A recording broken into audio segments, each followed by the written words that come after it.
How's it going, everyone? I'm back. Sorry, it's been a very long while. It's been a hectic week, I will say, as well.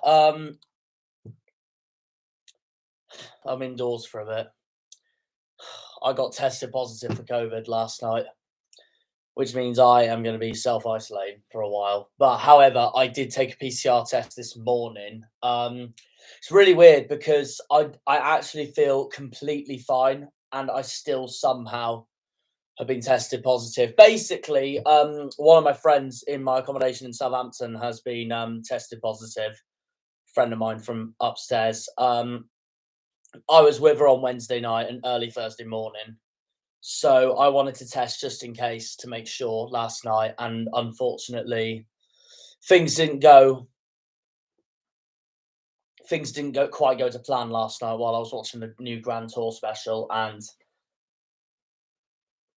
two new lateral flow tests came out with this. If you can see.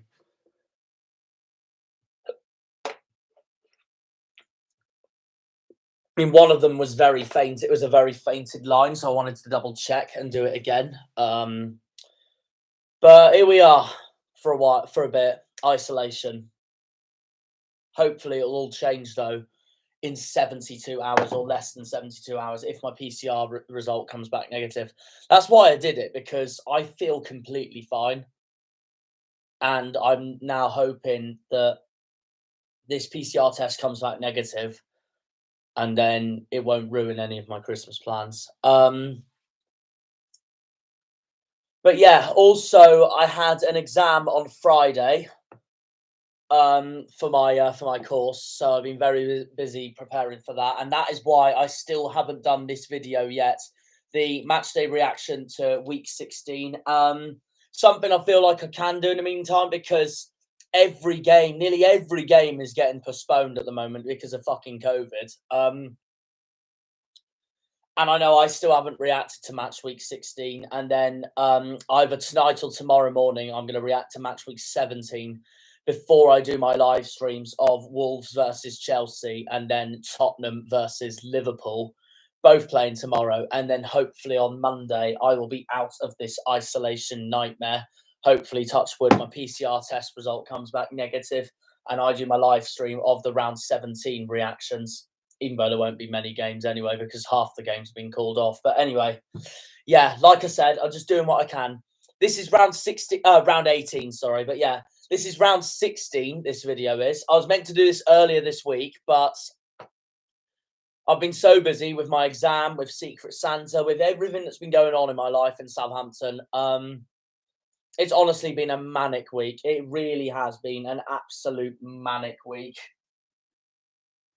And honestly, I just want this week to get over and done with. So I am going to press the match of the day button. And also, this match of the day program expires tonight as well. So I knew I needed to react to match week 16 today. So yeah, I mean, a few of the games I have seen already, obviously. In fact, I've seen all the games already.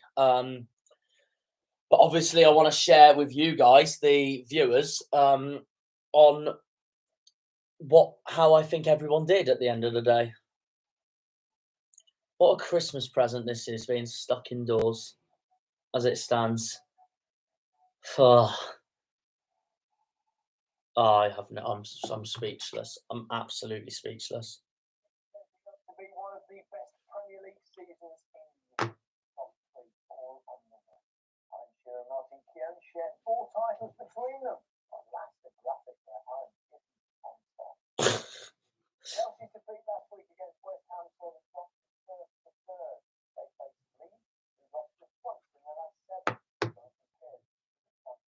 Right. Well, we're first. Chelsea versus Leeds, Stamford Bridge. So now I remember, obviously, and also that's the other thing. Last weekend, I was at the NEC for my documentary, but I knew Leeds were doing very well in this game. Anyway, Chelsea's lineup: Mendy, Azpilicueta, Thiago Silva, Rudiger, Alonso, Reece James, Jorginho, Loftus-Cheek, Havertz, Mount, and Timo Werner. I did miss the substitutes bench then quickly, so I will go back to that. I apologise. Look at that flag, though. Pride of London. Look at that banner. That's the other downside today. I would have been with my I'd have been with my work experience company Aldershot today if it wasn't for the fucking test. Leeds, Melier, Dallas, Firpo, Llorente, Ayling, Shackleton, Forshaw, Harrison, Roberts, Rafinha, and Daniel James.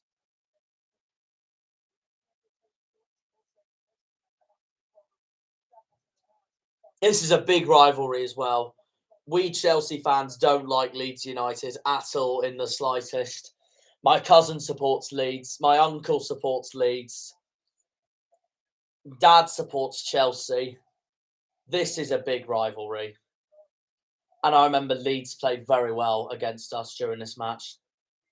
Here's Jorginho. He's gone all the way backwards into defence for some reason. But it goes back to Mendy. Now Rudiger.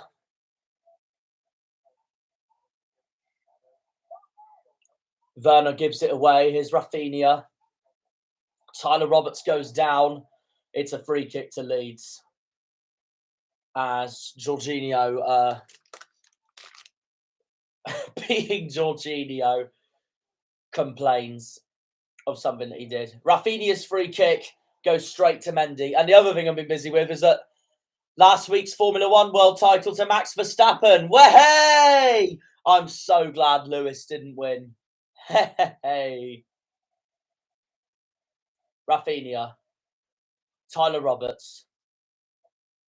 Daniel James. And then the challenge by Alonso. And it is a penalty to Marcelo Bielsa's Whites. The challenge by Marcus Alonso on Daniel James.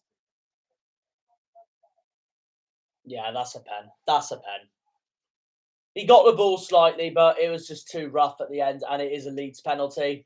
And no problem with the stutter from Rafinha. Leeds United take the lead here at Stamford Bridge. The penalty from Rafinha. Mendy couldn't get there in time. The stuttering week for Chelsea continues. Drew 3-0 with Zenit St. Petersburg in the Champions League. Of course, the previous round in round 15, Chelsea lost 3-2 to West Ham. Thomas Tuchel has got work to do if he wants to stay in a title race with Jurgen Klopp and Pep Guardiola. Harrison gives it away, but here he comes back. Reece James chases it, and that is a booking. That will be a booking 100% for Reece James, and he knows it.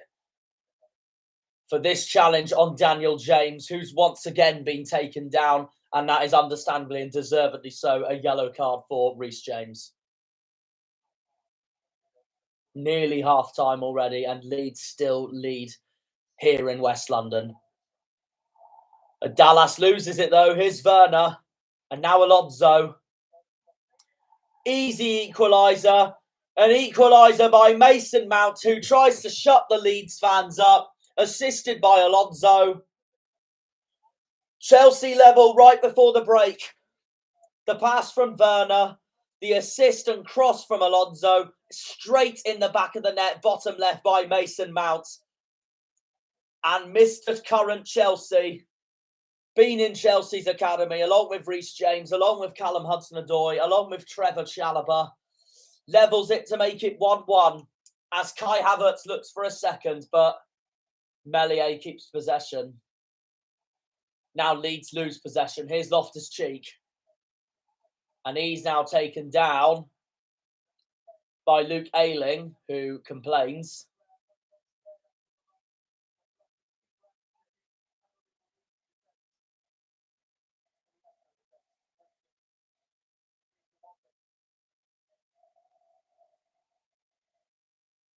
Alonso's free kick.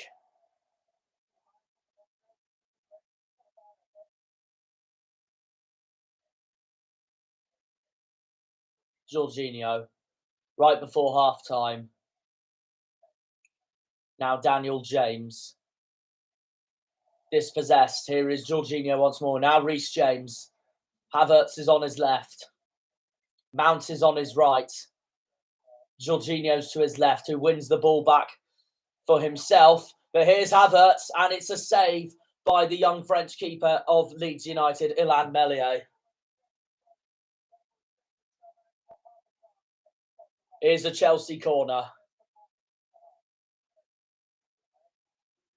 Loftus-Cheek, and Havertz hits it over.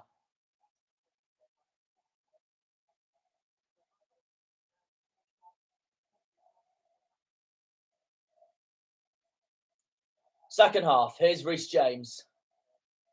Kai Havertz. Kai Havertz has a shot himself, but it's blocked by Stuart Dallas. Here's Alonso. Now Rudiger, who's quite far forward. Werner looks at him.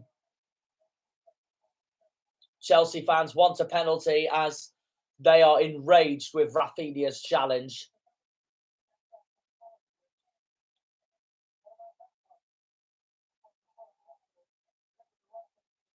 Yeah, I think that's a penalty.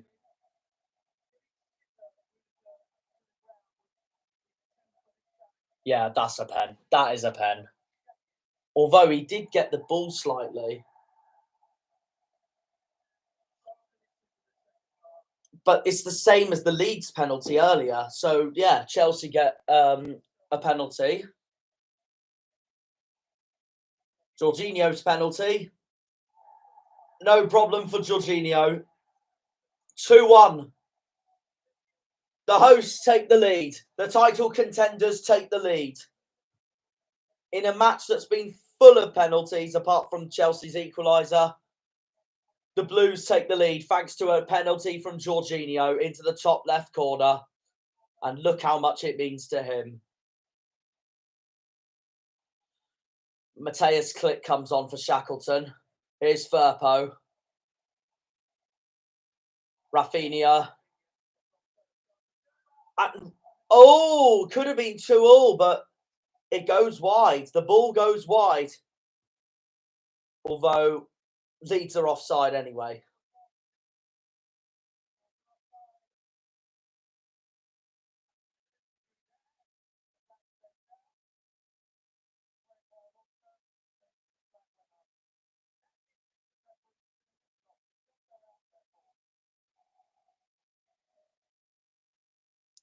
Hudson-Odoi and Christensen come on for Azpilicueta and Werner, while Gelhardt comes on for Rafinha.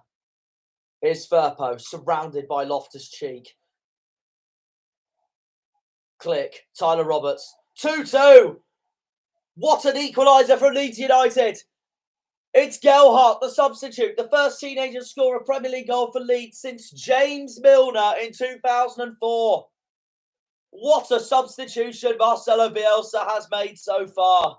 Rafinha comes off, Gelhardt comes on, Tyler Roberts' cross, and Gelhardt finishes us off. And Leeds could get a point here at Stamford Bridge. What an equaliser for Bielsa's side. Now Lukaku comes on for Alonso, while Cresswell comes on for Daniel James. Here's Kai Havertz.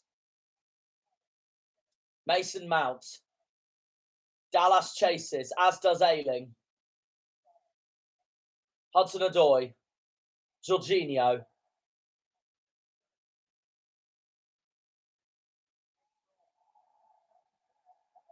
It's a penalty to Chelsea. As Rudiger goes down. Nah, that's too soft to be a penalty, in my opinion. As much as I love us winning games and stuff, as being a Chelsea fan, of course, understandably so, that is not a penalty. We do not deserve that penalty at all. Rudiger goes, yes, Click doesn't win the ball, but Rudiger goes down far too soft there. I'm sorry, that's not a penalty. And Jorginho looks to win the game for Chelsea. Can he do it? The answer is yes. Meslier dives the wrong way. The ball goes bottom right. And Jorginho wins the game for Chelsea right at the last minute in a match where Leeds United have given it their absolute best and could have, to be honest, deservedly should have had a point. But Jorginho wins the game for Thomas Tuchel's side. And now Leeds The Leeds players surround Reece James and Mason Mount. Sorry, it's Kai Havertz. And Junior Firpo has a go at the German. Reece James takes the throw again. Havertz is surrounded. And it's full time. It's full time. Chelsea win it right at the end. A job well done by Thomas Tuchel, but it's not all over yet on the pitch side. There's a brawl going on between the Blues and the Whites. Rudiger and Llorente squaring up to each other. Oh my days, it's all kicking off. Mason Mount's involved. Lukaku, now Mendy comes. Some of the backroom staff are coming to get involved. Bloody hell, there's a scrap going on between. It's mainly between Antonio Rudiger and Diego Llorente as Junior Firpo gets walked away by the Leeds staff. It all ends in a scrap as the Chelsea fans wind the Leeds players up. And Thomas Tuchel looks at his players in disbelief and looks at the whole situation in disbelief. So, yeah, full-time, Chelsea 3, Leeds 2.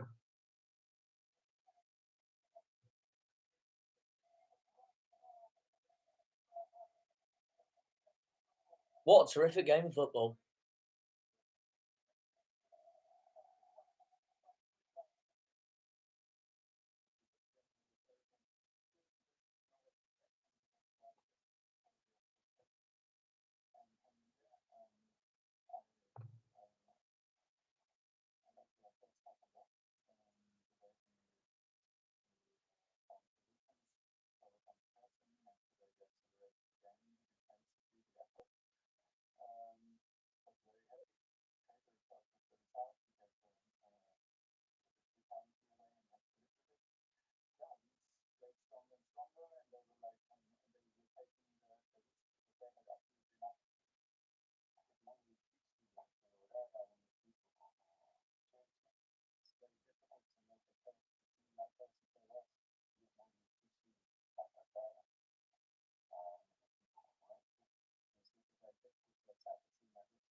I disagree with Antonio Rudiger, I'm going to be honest.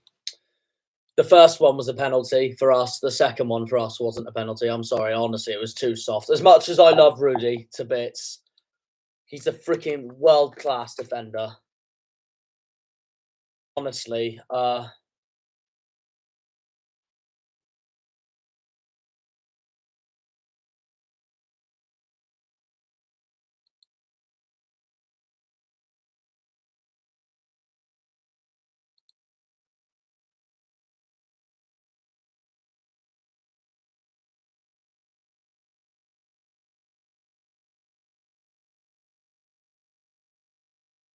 yeah, honestly, what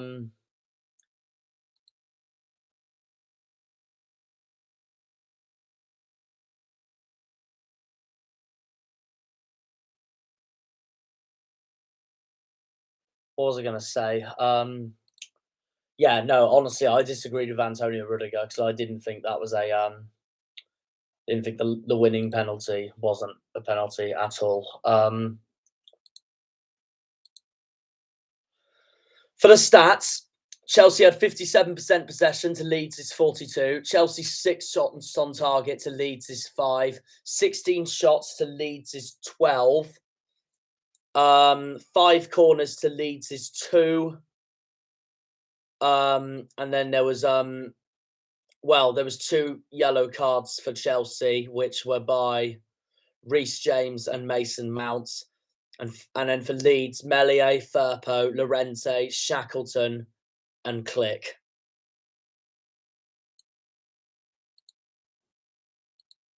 So yeah,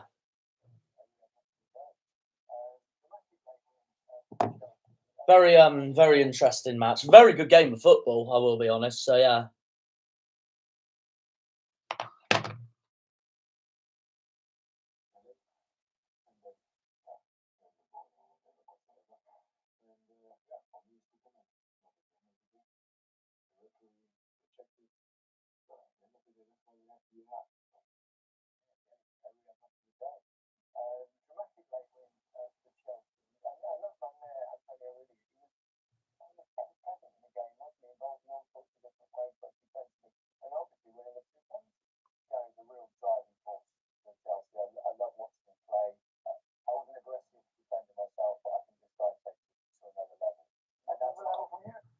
No way. I love Rudiger to bits. Don't get me wrong, but to say he's another level of Martin Keown, no.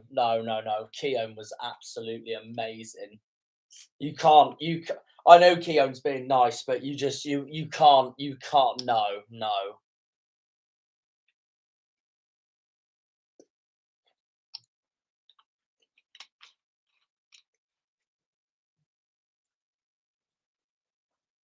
You cannot compare Antonio Rudiger to Martin Keown. I'm sorry, that's just it's not right.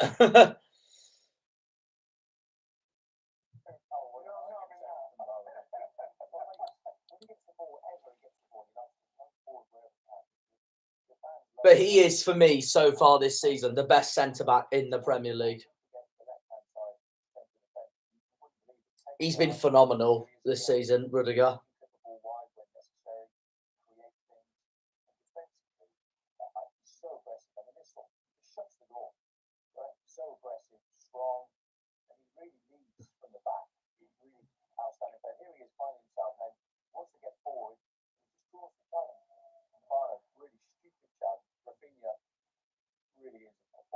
Yeah, that is a penalty, that first one. This one, though, wasn't a penalty. Too soft.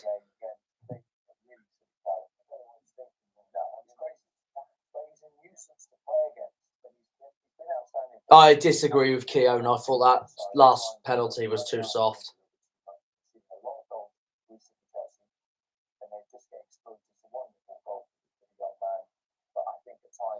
I'll tell you what, Leeds played amazing. Look at the way Rudiger gets in to defend his teammates in that fight at the end.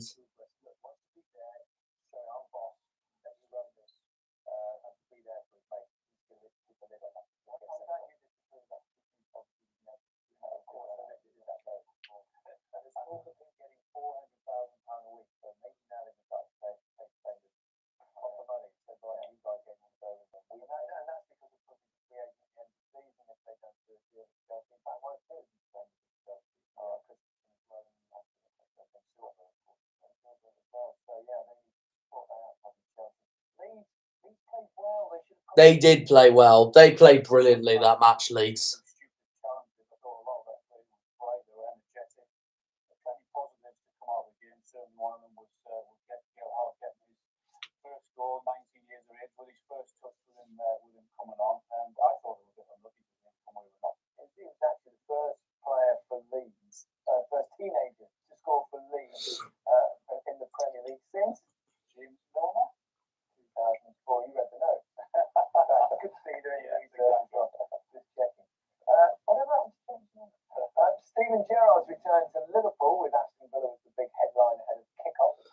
So yeah, no, I thought we were very lucky that match. Leeds played very well. So that's one of the title contenders out of the way. Now we move on to the next of the three title contenders. This time it's Liverpool who take on an Aston Villa side where Steven Gerrard returns to his boyhood club, this time with an opposing team as manager. So Liverpool's lineup: Alisson, Alexander-Arnold, Robertson, Matip, Van Dijk, Fabinho, Thiago, Henderson, Mane, Salah and Oxlade-Chamberlain. Villa: Martinez, Cash, Target, Mings, Konza, Nakamba, McGinn, Louise, Young, Jacob Ramsey and Ollie Watkins. That is your that's your 11 for Aston Villa.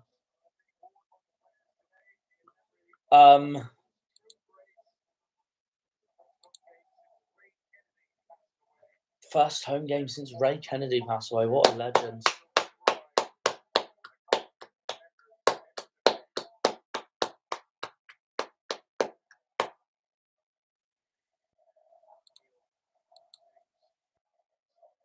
Here's Salah. Already finding Mane. Robertson's on his left. Douglas Luiz is pressurising in. No penalty given. Ooh. Nah, not enough to be a penalty. Game plays on. Could have been a penalty to Liverpool, but wasn't given. Here's Robertson. Now Thiago. Mane. Finds Oxlade-Chamberlain through the middle. Robertson. Back to Mane. Salah, who lays it off for Alexander-Arnold. But the shot is deflected and Liverpool win a corner.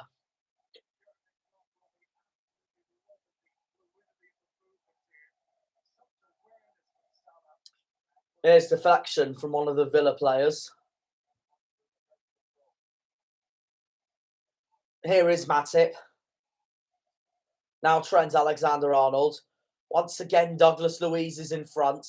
Here's Salah. Henderson.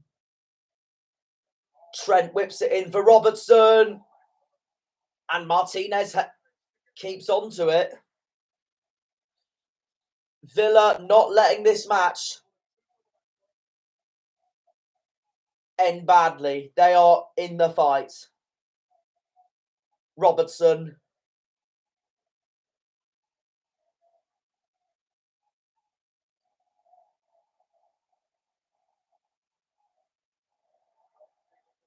Oh, that's a bit of a challenge there from Nakamba. But Chamberlain has a shot. And it goes over.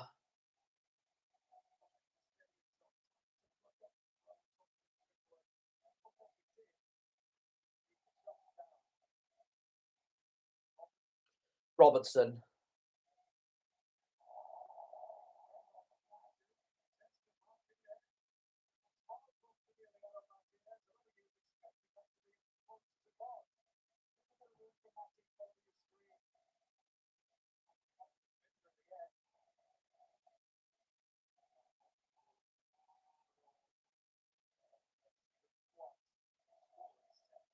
Mane.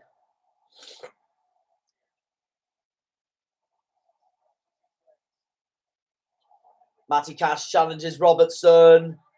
Robertson goes down. No penalty once more for Liverpool. Another let off for Aston Villa.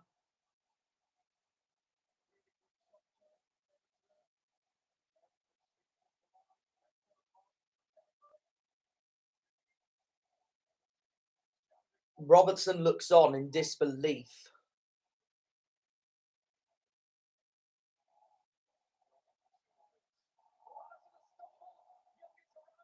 Oh my days. And the former Manchester United man, Ashley Young, could have chipped over Alisson then.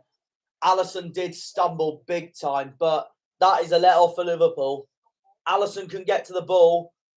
It's that block from Joel Matip that does the job.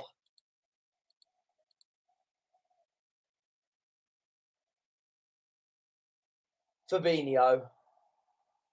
Salah. Saved by Martinez.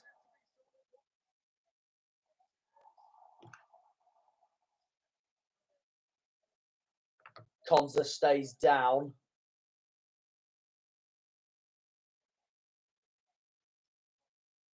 That's some save.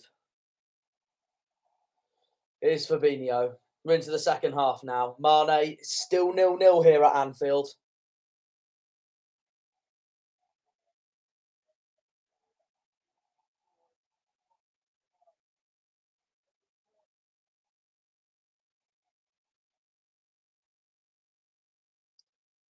Robertson's corner.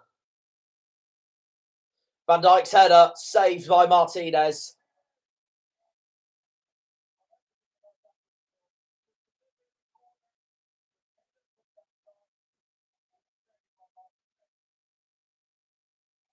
Jota now comes on for Oxlade-Chamberlain.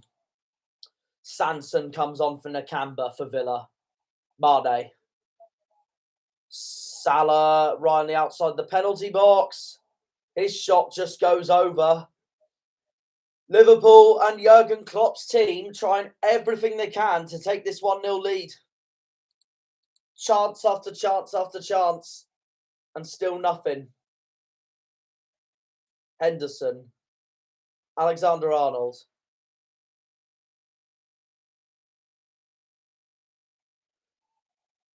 Salah. Taking on Tyrone Mings. And this time Liverpool do get the penalty.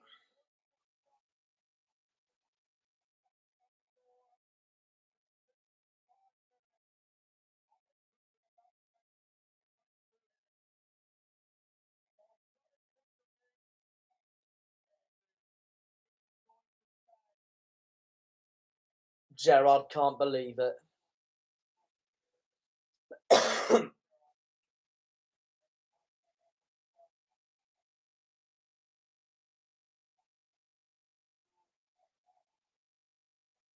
Salah's free kick. Salah's penalty, sorry. Yeah, in as you like. Bottom right corner. Easy as you like. From the Egyptian king, Mo Salah. And Salah has scored his last 15 consecutive Premier League penalties. Liverpool take the lead here at Anfield against Aston Villa. Remember, by the way, this is last week, so I am not I'm not doing any predictions after this video. And especially I won't be doing any predictions with the absolute chaos that has been coronavirus at the moment in this country. Buendia and Ings come on for Young and Jacob Ramsey. Here's McGinn. Here's now Emi Buendia taking on Henderson. Villa pressing for the equaliser. Matty Cash tries to cross it, but it's not punched away, but kicked away by Joel Matip. Liverpool defending Liverpool defending brilliantly once more.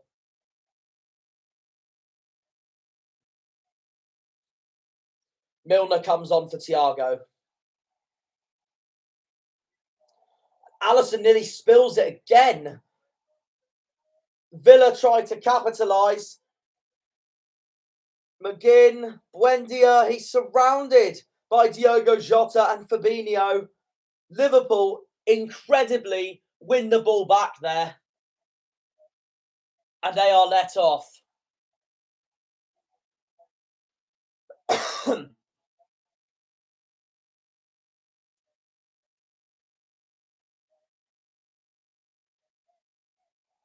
Minamino comes on for Mane.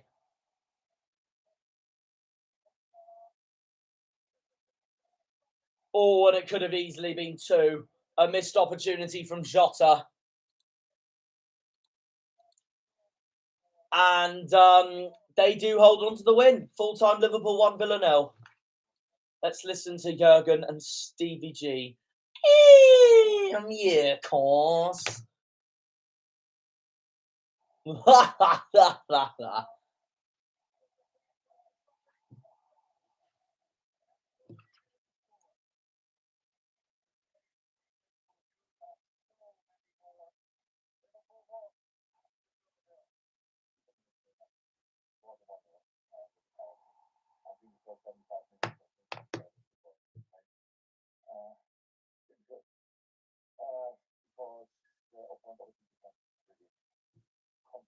We stayed in the game. We've done ever so well to contain Liverpool for large periods. We defended our penalty box extremely well, and ultimately the game's been decided by a penalty.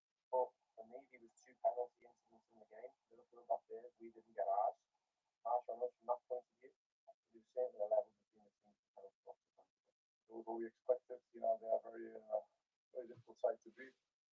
They showed it definitely the last 5 games they've played, and we had to be ready for a big fight.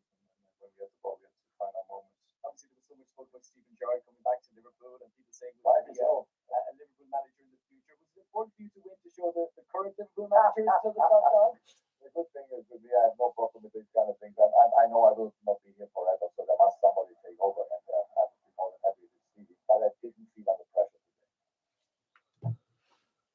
The laugh carries on.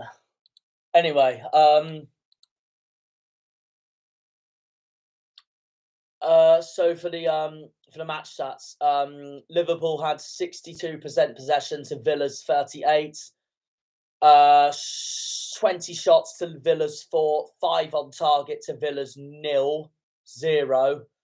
11 corners to Aston Villa's 3. And the yellow cards were as followed by Van Dijk,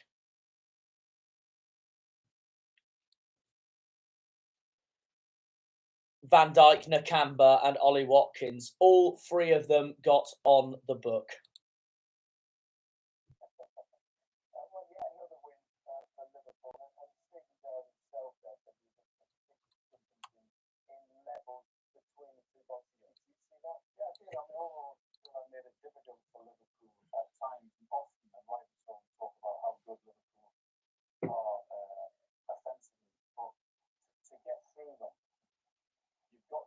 The quartet of the 2 midfielders and 2 centre halves. There they are there, and it's very, very difficult. 2 in midfield in Fabinho and Henderson. They give them so much protection, and then they set them off on the front foot. And Van Dijk and Matip never lost a single header today in the whole game. Oh, I thought Matip was outstanding that match.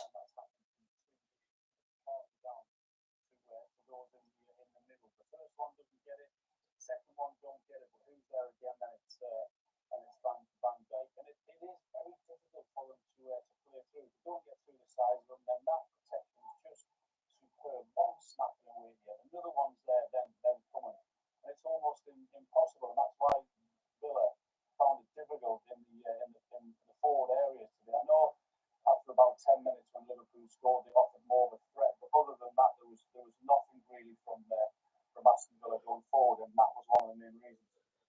Superb. There's no way through. Very, very solid in that sense, and also creative. But a few decisions to look at. Martin, Steve Gerrard wasn't happy. Yeah, initially we're looking at Robertson making a really good run forward. The camber actually comes across. He cuts inside Cash here. There is a little bit of contact. I don't think it's enough for a penalty. The referee shootout was right on the scene there. Yeah, no, that's not enough to be a penalty. Exactly, and then this one here, Byron Mings was actually playing very well in the game, and that's a really sloppy talent from him there.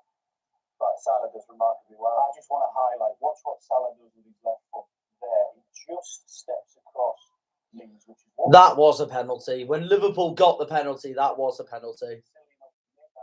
Once you step across and you do that left foot, then if you're going to do that, he's going to bring him down. And he actually did, yeah. There's no penalty.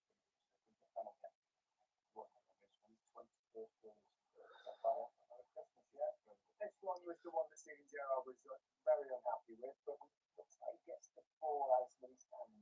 He found a really this closer here. If you just watch that stretched out there, he gets a hand on the ball. Yeah, he does. I don't think that was a penalty. Referee again as well.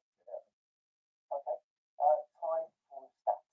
Of all fixtures to be played at least 60 times in the history of the Football League, none has a higher goals per game ratio than Manchester City versus Wolves. Here it comes, the goal fest. I did not know that. No wonder it was 3-2 a few seasons ago when Manchester City and Wolves played each other at Molineux. So no Premier League fixture or just fixture in general has a higher chance of getting goal fests as these two. Who knew that? That's class. Anyway, match number 3 is Manchester City against Wolves, the other one of the title contenders, and of course my brother's Wolves team. So City's lineup: Ederson, Cancelo, Zinchenko, Laporte, Diaz, Rodri, Gundogan, Bernardo Silva, Sterling, Grealish, and Jesus. Wolves: Jose Sarr, Kilman, Cody, Saiss, Semedo, Aït-Nouri, Dendoncker, Matinho, Neves, Traore and Jimenez. Both very exciting sides to watch. Manchester City versus Wolves. Grealish. Laporte. Zinchenko. Jesus. Man City dominating possession so far. Here's Diaz. Now the ball gets played to the right-hand side. Here's Cancelo. Bernardo Silva taking on Aït-Nouri. And the shot just goes over from the Portuguese star, playing against a very orientated Portuguese team.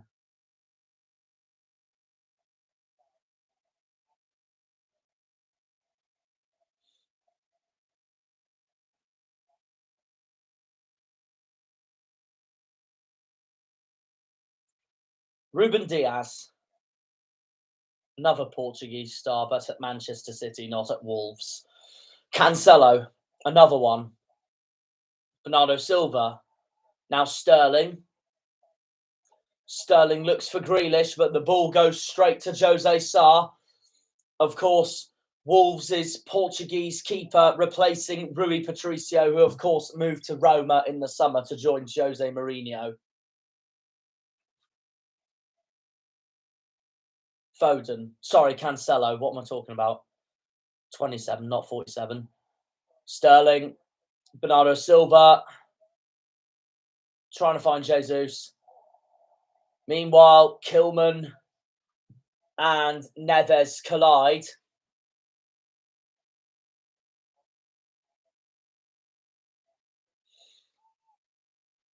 In fact, there's blood coming out of Ruben Neves' head. No, sorry, Max Kilman. But both of them are down.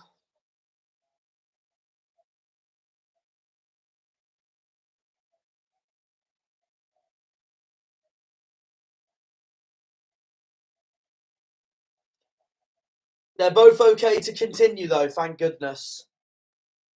End of the first half now we're at.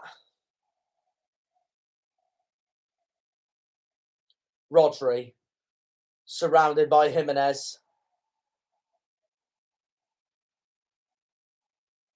And it's a yellow card by John Moss to Raul Jimenez for that challenge on Rodri.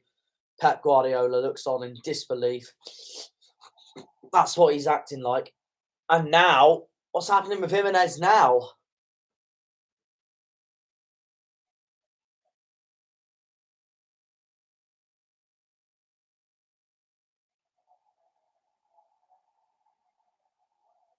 He's going to be sent off. He's already on a yellow, and now he's just stopped Rodri playing the free kick. It's a red card. It's a red card for Raul Jimenez, and Wolves are down to 10 men. Oh, that's nothing, no, that challenge. That's no way a yellow card. So, I can understand why my brother was fuming with him being sent off. Like, I totally get, I mean, that's a yellow all day long, impeding Rodri's free kick. That is 100% a yellow card. But the challenge he did on Rodri was just a foul, in my opinion.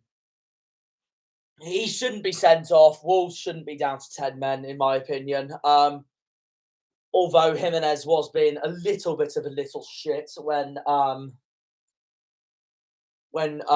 he was impeding Rodri with Rodri's free kick. Coincidentally, these are my two favourite players from both clubs as well. Rodri's my favourite Manchester City player. Raul Jimenez is my favourite Wolves player. And he got a second yellow card for that, for impeding Rodri. And Raul Jimenez, the Mexican talisman for Wolves, is sent off. And Bruno Lage's team are down to 10 men.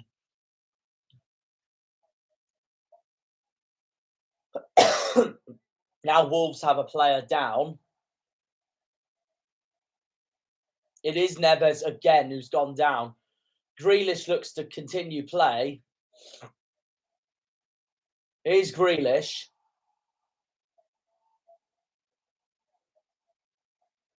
Neves stays down. Grealish, on the other hand, looks for a penalty for Manchester City. as Max Kilman tried to move his arm out of the way. It more hit his shoulder, but no wonder, once again, Man City fans are looking for a penalty. Second half, it's still 0-0 here at the Etihad. Here is Jack Grealish.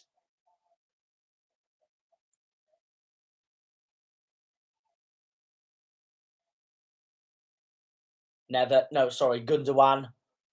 Rodri. Cancelo. Gundogan's header.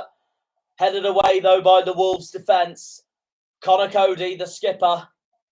But City win it back. Here's Zinchenko.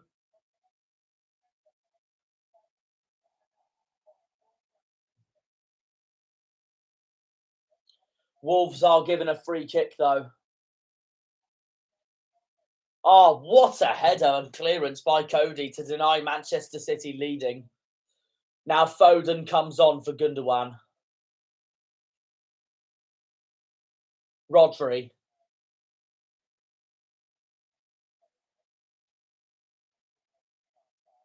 Sterling.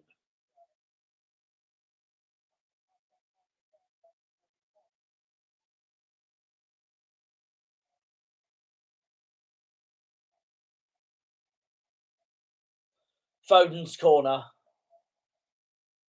Tried to find Bernardo Silva. Didn't quite work for Pep's team. Bernardo Silva once more. And Man City are given a penalty for the handball from João Moutinho. Wolves absolutely protest. Moutinho, Neves, Dendoncker, Semedo, Saiss, all furious. Oh, come on! That hit his fucking back. That's no way a penalty.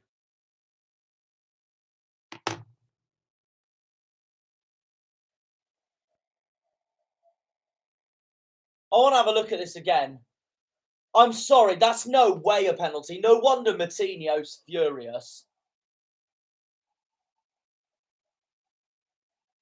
John Moss, I think, has got this completely wrong.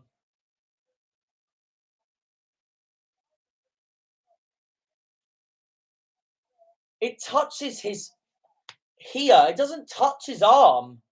I completely agree with João Moutinho. That was not a fucking handball. That's not a penalty. That's ridiculous. That is no way a penalty. Bruno Lage is understandably furious. And Moutinho's fuming. And it's Raheem Sterling who is going to give the lead here for Manchester City. I'm sorry, City do not deserve this lead at all. That is ridiculous, and that is no way a penalty. No way. Same as Rudiger against Leeds. Raheem Sterling does give Manchester City the lead. All three, and it's his 100th goal as well. All three title candidates have all won their games because of penalties. Oh, man, I feel so bad for Moutinho. That's no way a penalty. No way. Too soft to be a penalty. And Sterling does the business for the most clinical side in the Premier League as it stands. Manchester City are still top of the league. And they take the lead here against Bruno Lage's Wolves. Now Hwang comes on for Adama Traore. Grealish now hits it over. Could have been two.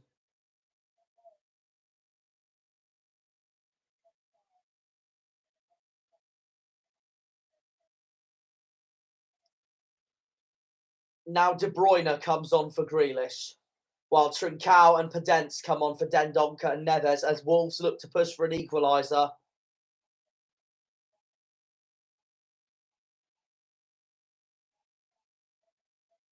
Podence, Kilman, and Ederson tips it over. He's had nothing to do all game. That's the first thing he's done all game.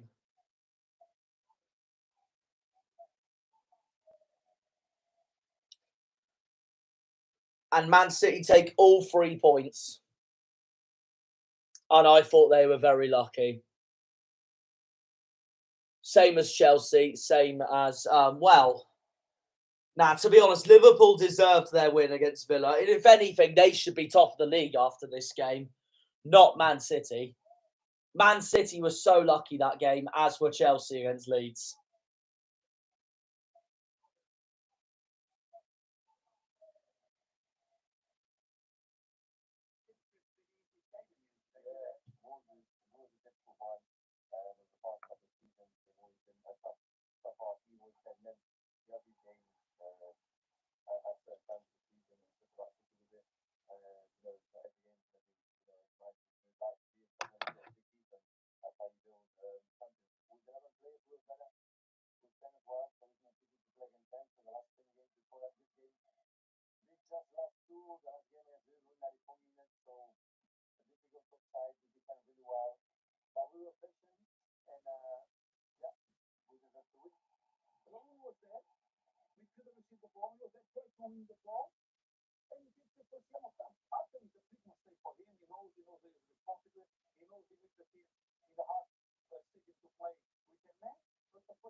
I agree. I completely understand how Bruno Lage feels after that.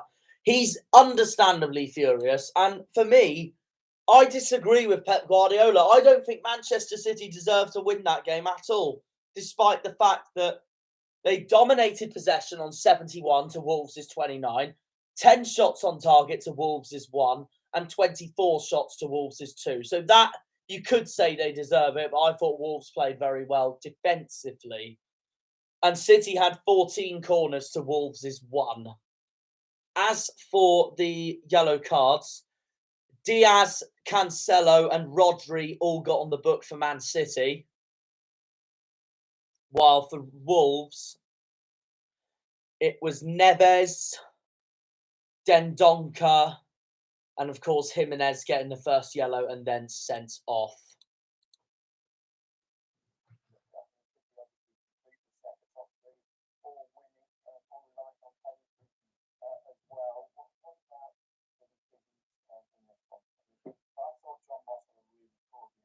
Agreed. Agreed.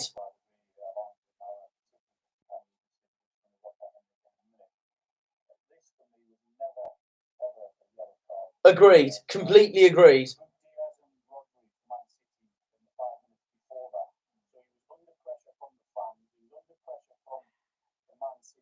He got the ball as well.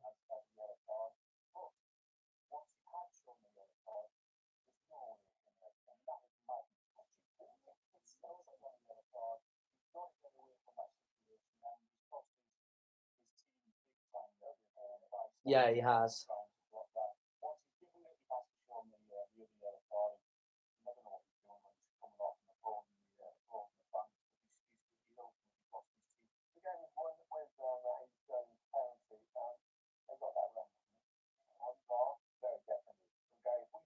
No way a penalty.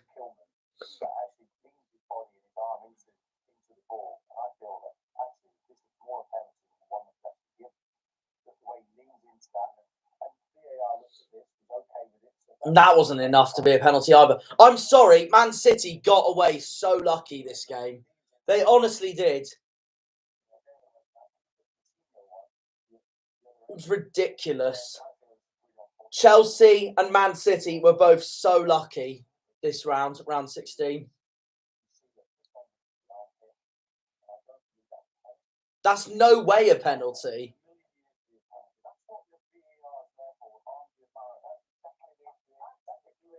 No wonder Moutinho's absolutely fuming with anger. No, it is never a penalty. Stupid.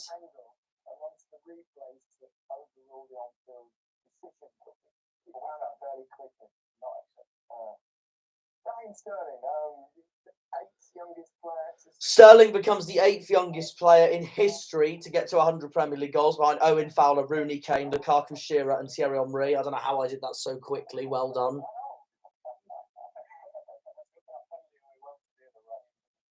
Oh my God. City got away with murder that game. They honestly did. Like, seriously. How on earth did they do that? I don't know. That was no way a penalty. No way a penalty.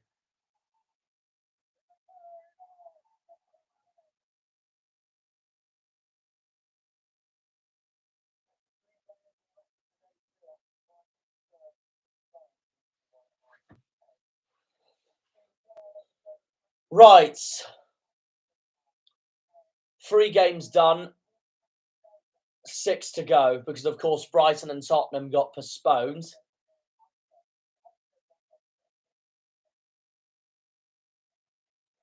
Because, yeah, that got postponed. Of course, we've got Sports Personality of the Year coming up. That's tomorrow, so that's my tomorrow evening sorted, isolating. I really hope Emma Raducanu wins it because I think she deserves it more than anyone.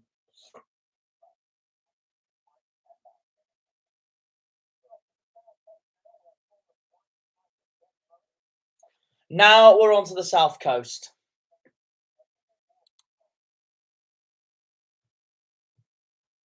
No, we're not. No, we're not. That's just a feature. The match of the day I've put in. I am going to no offense to Brighton. I am going to skip it because I need to crack on with these games thick and fast.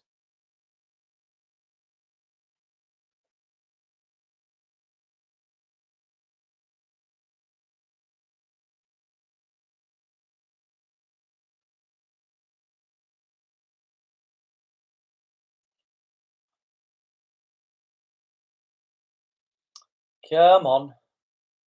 So 3 games down, 6 to go for round 16. The next game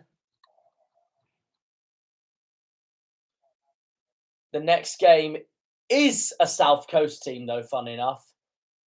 But it's the other South Coast team, Southampton, who were away to Arsenal in this round at the Emirates. They have hardly ever won at this fixture at the Emirates.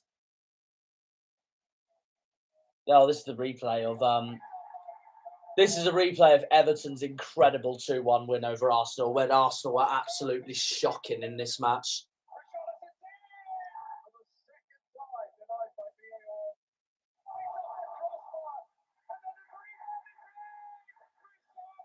Ramsdale's fuming with his defence. Understandably so. Arsenal was shocking at Goodison Park the other week.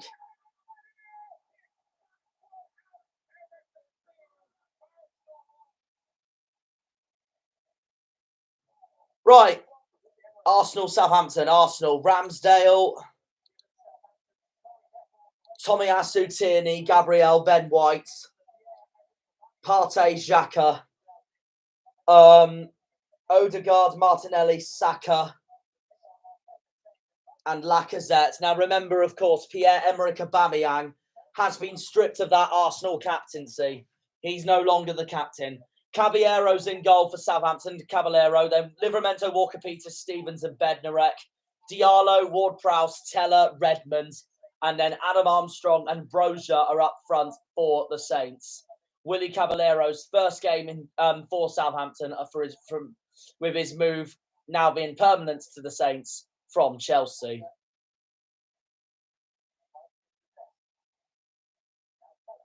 Now Teller for the Saints. Adam Armstrong has a go, but a good, strong answering save from the Arsenal keeper, Aaron Ramsdale. And boy, oh boy, that was a good save.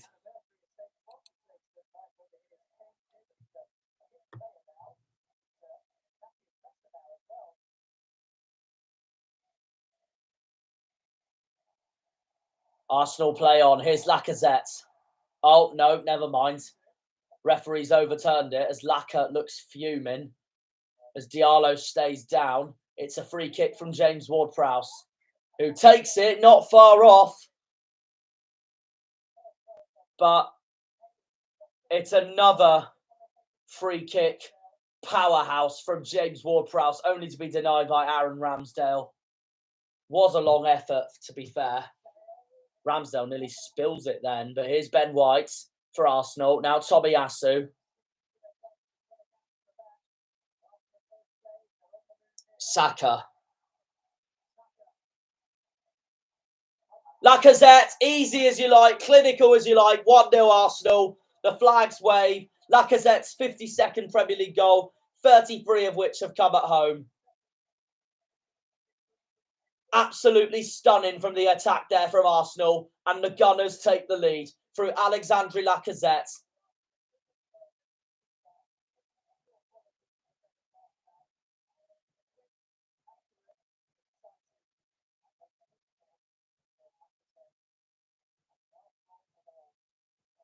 Arsenal take the lead.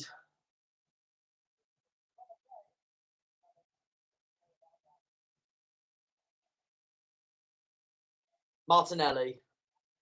Tomiyasu. Odegaard. Saka.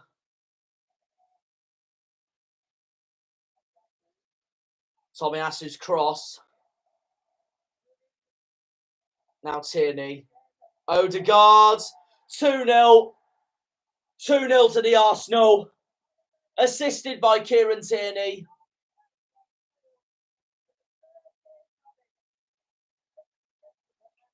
For the third game running, Norway's captain scores. And Martin Odegaard doubles Arsenal's lead here against Southampton. The cross from Kieran Tierney, but the deflection from Livramento pays dividend to Tierney's cross to Odegaard. And Southampton now make a substitute. El Yunusi comes on for Adam Armstrong. Xhaka.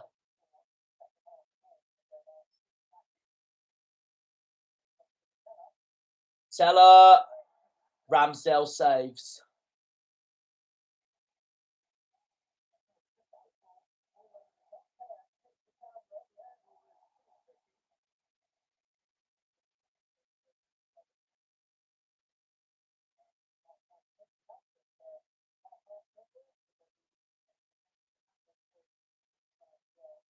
Martinelli. Partey. Odegaard. Martinelli. Oh, not quite. Southampton let off there.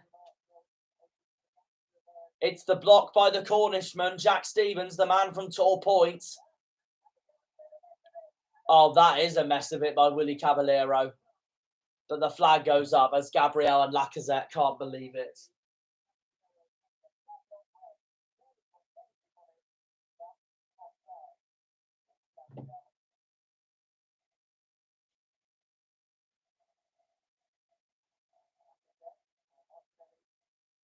Here's Martinelli taking on Livramento.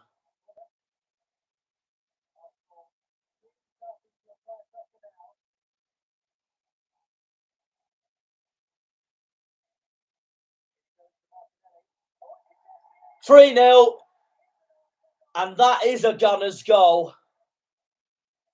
Gabriel Martinelli assists Gabriel to score the third for the Gunners.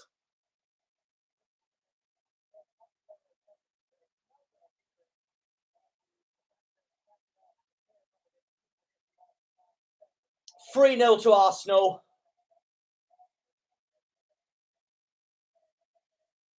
This looks to be a comfortable win for Mikel Arteta's side. Lacazette. Now Martinelli hits the post. Then Odegaard has a go, but Kyle Walker-Peters is to the rescue for Southampton.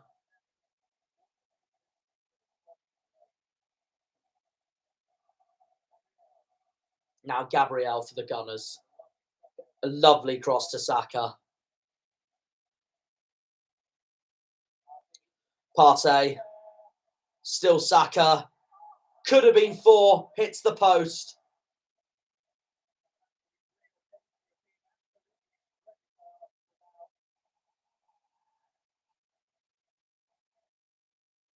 This has been a dominant performance for Arsenal. Rob Holding comes on from Gabriel. Now Lianco comes on for Broja for Southampton. Redmond now going to have a chance for the Saints to get a consolidation goal. Another save from Aaron Ramsdale. This has been a massive improvement for the Gunners after their disastrous game at Goodison Park against Everton last time out. Jack Stevens. Teller has a hit. Another save from Ramsdale.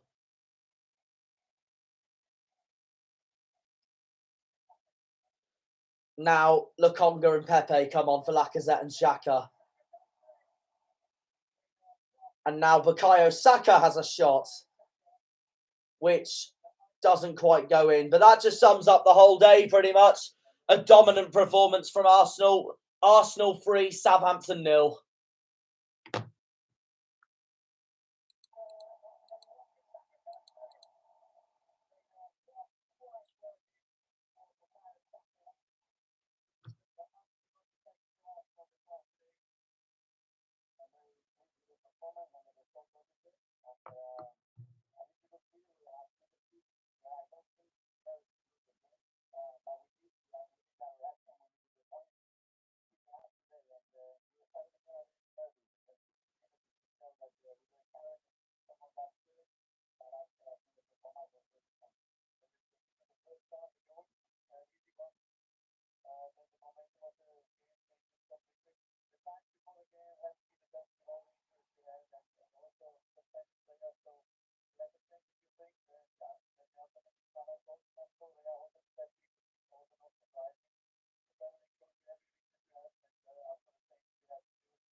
Yeah, that is why Aubameyang got stripped of the captaincy. Disciplinary breaches. That's why he wasn't in the team in that Arsenal-Southampton game. That's what costed him his captaincy. Anyway, in that match, we'll start with the bookings this time. Gabriel got yellow. Gabriel and Saka. In fact, they were the only two players that got yellow cards during that match. And both of those players being from Arsenal. As for the possession, 61% to 39% for Southampton. 5 shots on target to Southampton 6. Southampton did beat Arsenal on target, though, to be fair, even though Arsenal comfortably won 3-0. 15 shots to Southampton's 11. 9 corners to Southampton's 8. So, a very interesting match indeed.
Look at that. We've seen that a few times this season, Mark.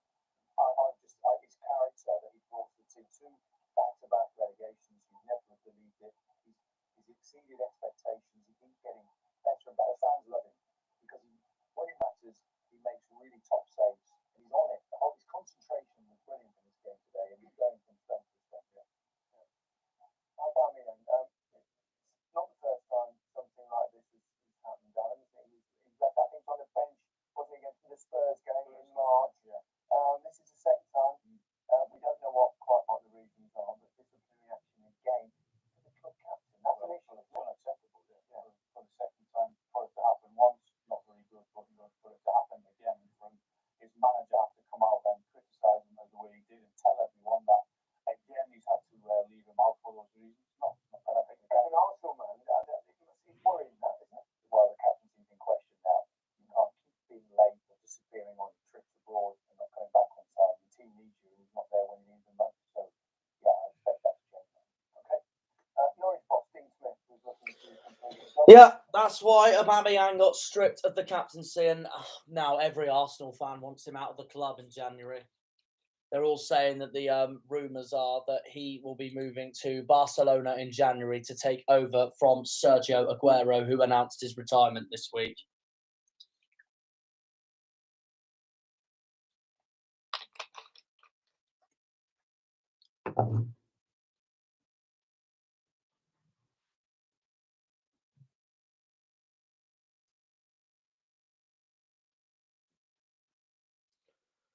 Anyway,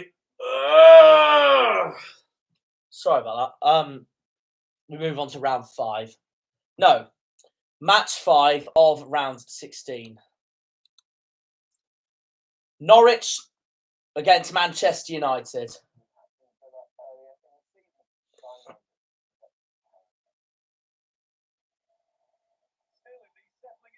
Right, Norwich, Tim Krul, Max Aarons, Jan Newlis, Kabak, Hanley, Plachetta, Sargent, McLean, Gilmore, Rupp, Pookie.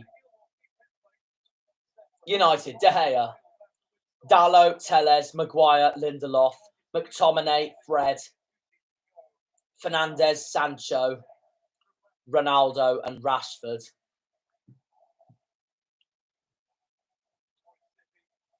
And Fred already gives the ball away, but United win it back though.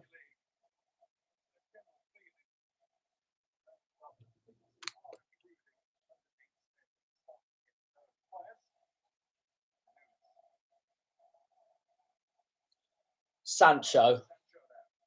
Rashford's on his left. Rashford's been dispossessed, though, by the Norwich midfield. But the referee's given a free kick to Manchester United.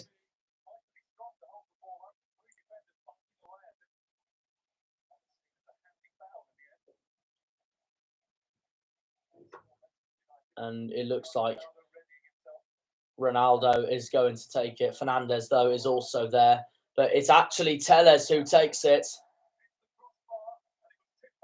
But it's the deflection from the Norwich defence that denies Manchester United the lead, and he hits the bar.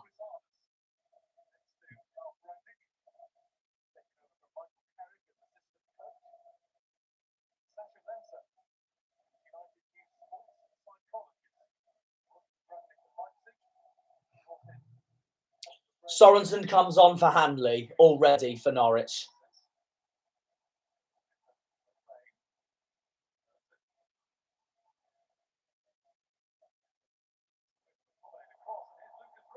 Rupp. A missed opportunity for Pookie. United clear it.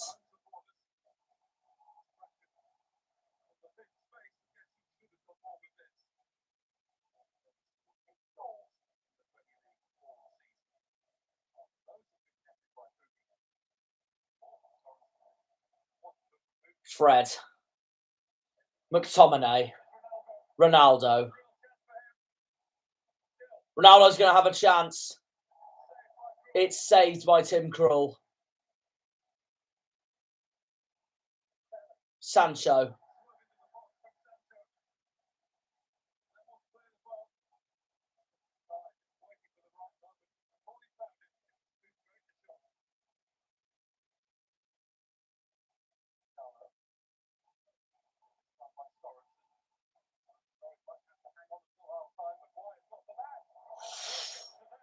Maguire had a chance, didn't he?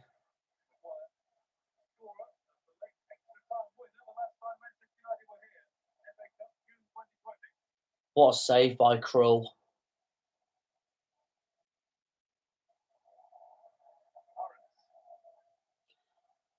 Max Aarons.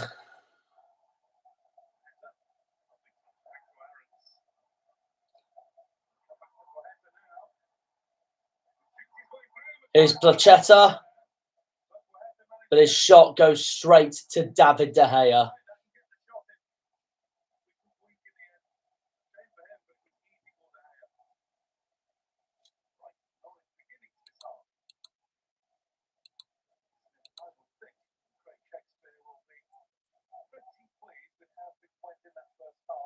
I didn't realise Craig Shakespeare was assistant to Dean Smith. Bruno Fernandes chases Max Aarons. Norwich momentarily lost the ball, but they win it back. Here is Aarons once more. God, they really are giving United a game here. Here's Pukki. Just over. Just over from Timu Pukki. And David De Gea rescues the Red Devils once more with a fingertip save.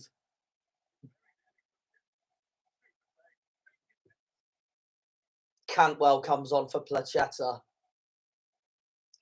Greenwood and Bailly come on for Sancho and Lindelof. Meanwhile, for Manchester United, McTominay's cross.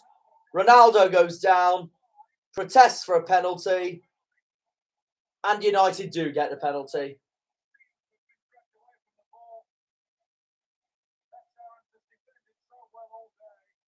It's a shame for him. Max Aarons defended well all day and then costs this error to award Ralph Rangnick's team a penalty. And you know who's going to take it. Cristiano Ronaldo is obviously going to take the penalty. Scores. Blasted in. Ronaldo's 91st Premier League goal for Manchester United. Another penalty for Ronaldo.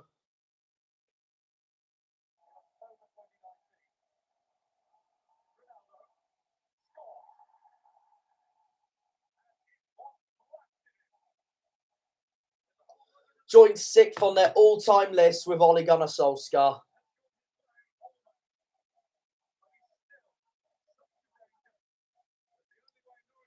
Dean Smith is fuming, incensed with the penalty decision. Norwich 0, Man United 1. Lees Melu on for Rupp.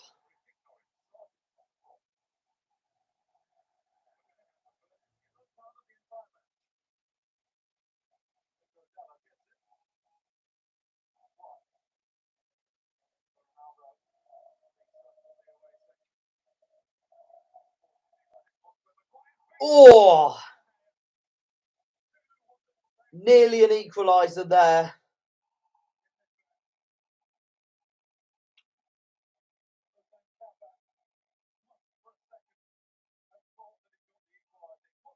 Ozan Kabak could have equalised, the former Liverpool man. But another top save from David De Gea.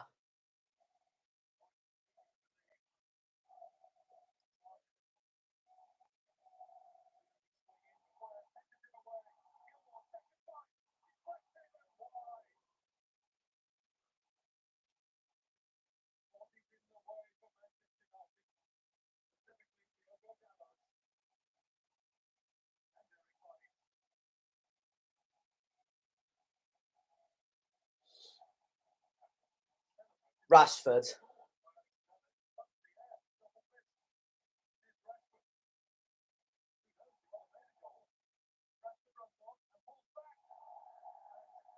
Ronaldo could have doubled the lead for not just Manchester United, but for himself as well.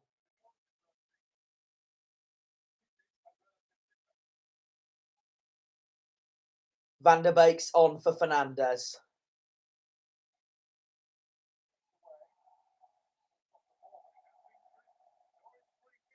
Free kick to the Canaries. As Van der Beek protests.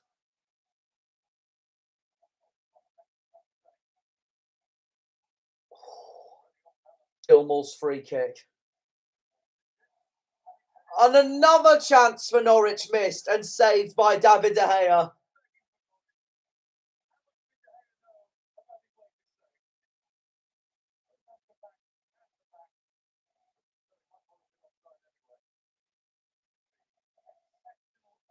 Full time, Norwich 0, Man United 1.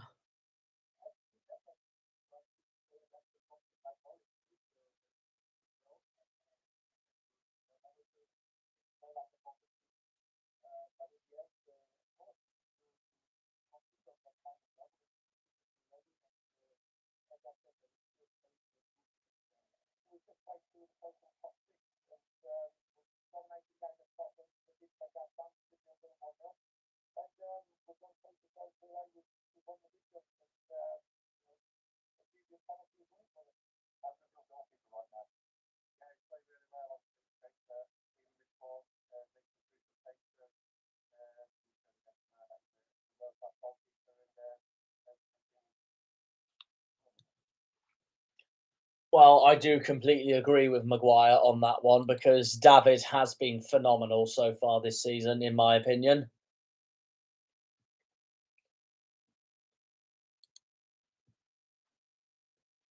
Okay, so no yellow cards for Norwich during the entire game. Oh, no, sorry. Lees Melu got a yellow card. And as for United, Dallo got a yellow card. In terms of the stats, 47% possession for Norwich to Manchester United's 53. 5 shots on target apiece. 11 shots to 13 shots for United.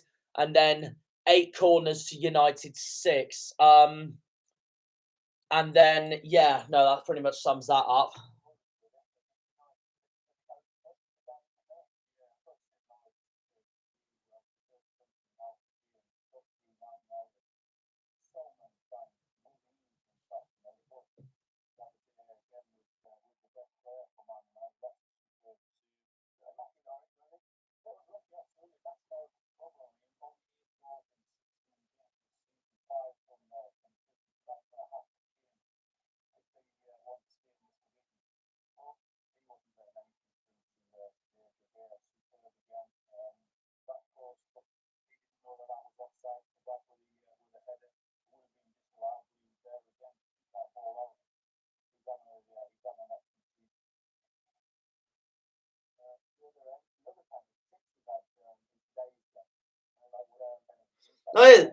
Not just the title candidates, another penalty win this was. Manchester United had a game decided by a penalty as well. I thought Norwich played really well, but my man of the match was De Gea. He literally kept United in the whole game, so I thought Norwich had a great game against the Red Devils.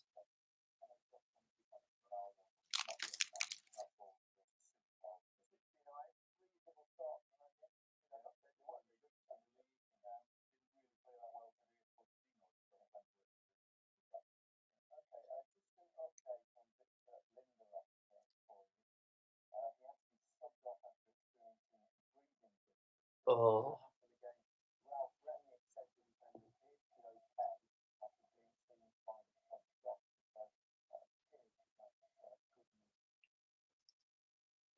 Poor Lindelof. But yeah, no, now I remember Gary Neville's rant on the Norwich United games. He said United had a poor game. I thought they had a poor game as well. I thought Norwich played really well. Right, Brentford versus Watford.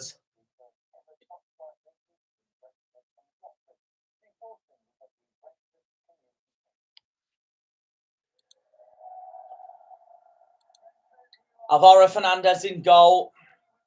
Good Janssen and Vitaly Janelt. Rauslev, Jensen, Baptiste Norgard, Rico Henry, Mbomo and Wisa up front for the Bees. Watford, the Hornets, Backman, Femenia and Gakia, Trusticon and Cathcart. Kuchka in midfield.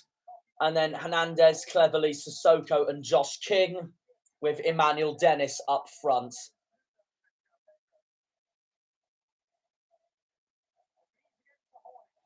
It is the Bees against the Hornets, two promoted clubs as well.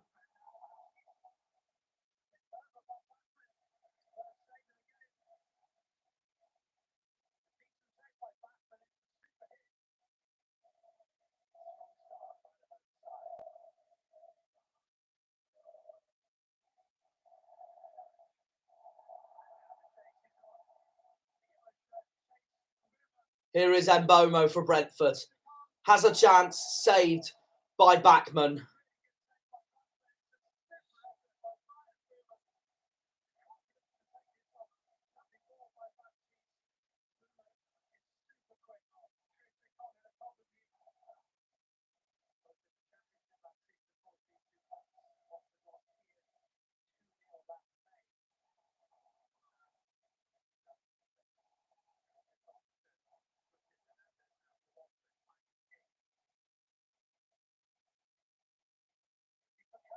Josh King has a go and hits the bar. Watford could have been 1-0 up.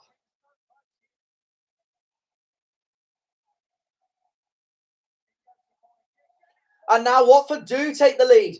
It's a header by that man again, Emmanuel Dennis, and Watford's 74th consecutive Premier League goal from inside the penalty area.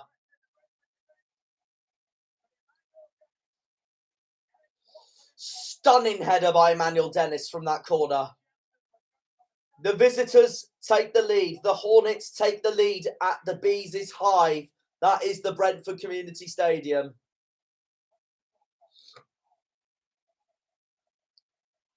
So a second half. Cleverly comes off, though, for João Pedro for Watford. Here is Matthias Jensen.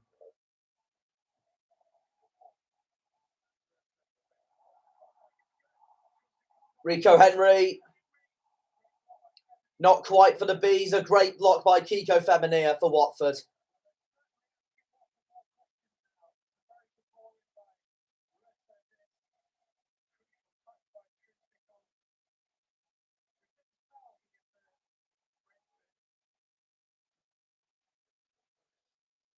Goddess and Force come on for Wieser and Jensen. Norgard.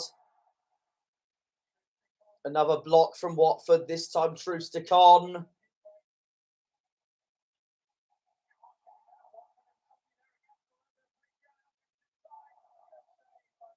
Another good save by Backman.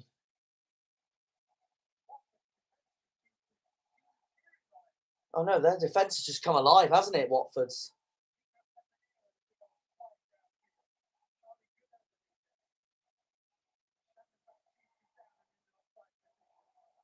Backman tries to clear the ball. João Pedro stays down. Emmanuel Dennis, his teammate, plays on. Looks for Josh King. It's a good save by the Brentford keeper, Alvaro Fernandez, once again stepping in for the injured David Raya.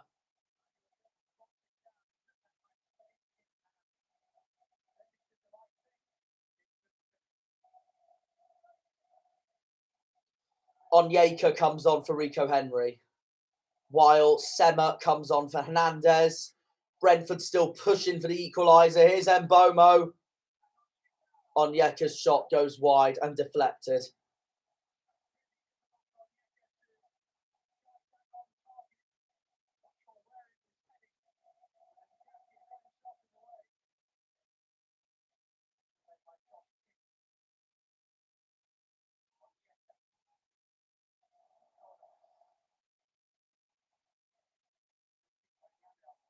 One-one. Brentford do find the equaliser this time. And it's Pontus Jansson who ends a run of 93 games in all competitions without a goal. But Watford are furious as Backman stays down.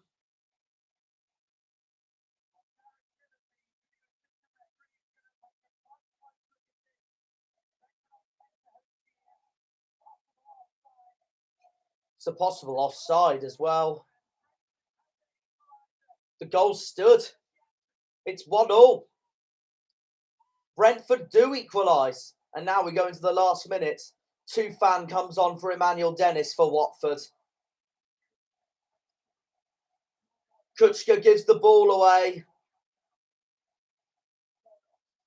Goddess on Yaker. Janelt. And it's a penalty. That's 100% a penalty for Brentford. As Goddess literally wows the crowd.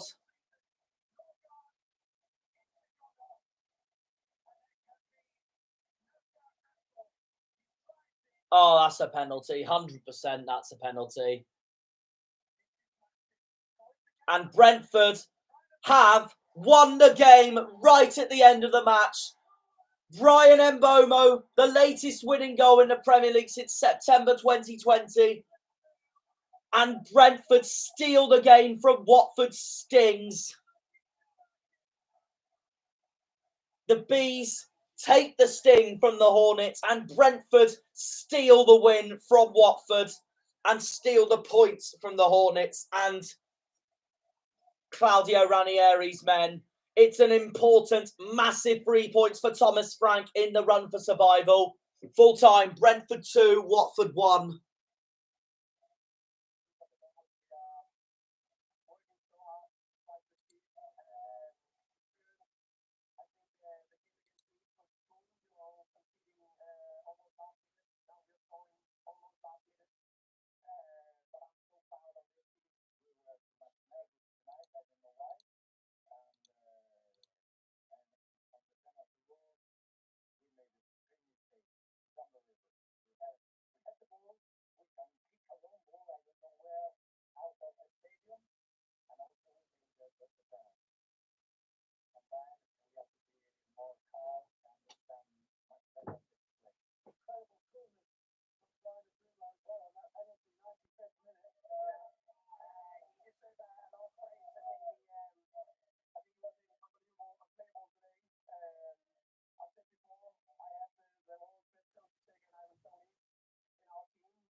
No, fair play to Brentford for that game. They really killed it off when it mattered most.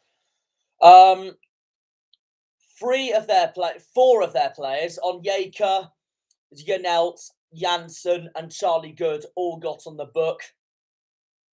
No players got on the book for Watford.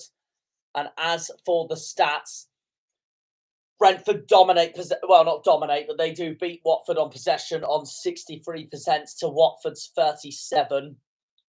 5 shots on target to Brentford to Watford's 2.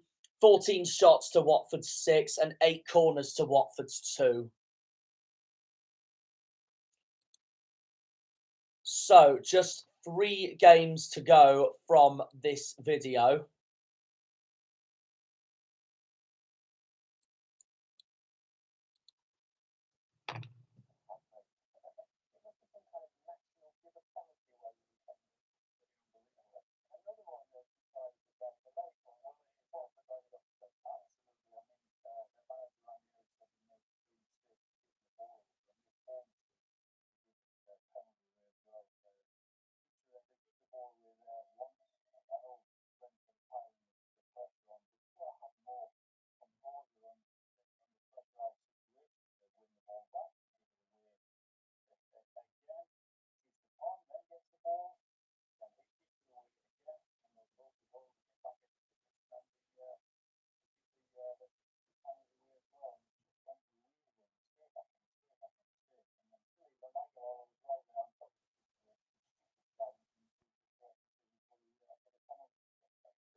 They are good to watch. They were both good to watch in that match, Brentford and Watford. I won't say anything about the Premier League table, not just now with what they're showing, but just today in general, because obviously I'm a bit behind with my reactions due to the week I've had. So I will say it by the time this weekend finishes, depending on how many games get put ahead, that's for sure.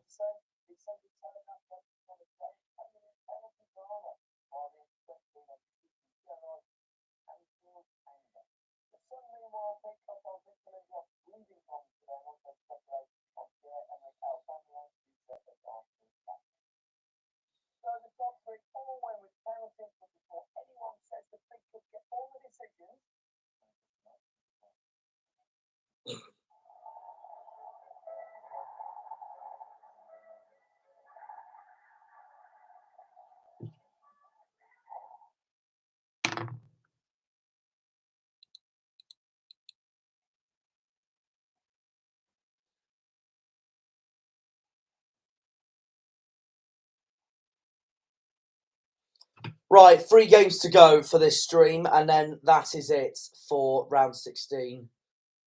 So that was round. So that was the 11th. So now I need to look for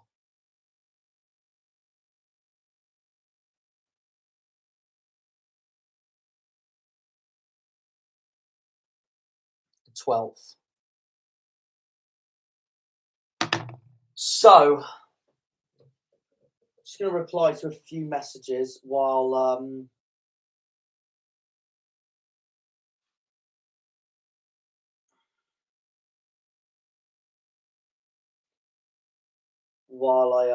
have a look.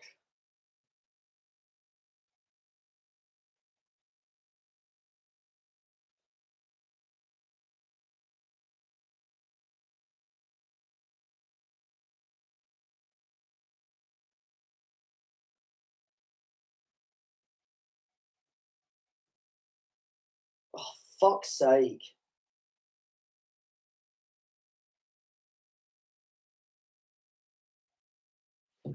Right.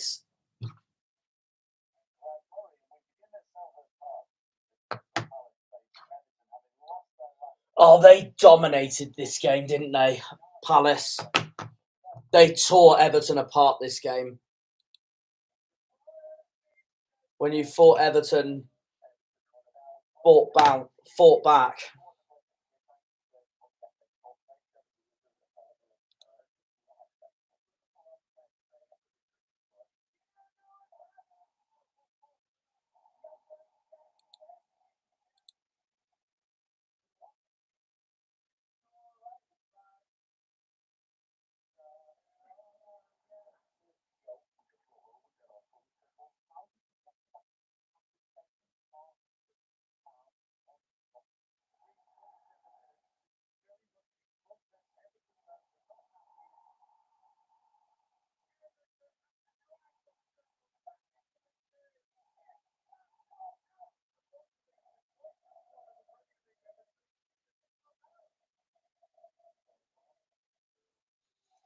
Yeah, but they were brought back down to earth, weren't they?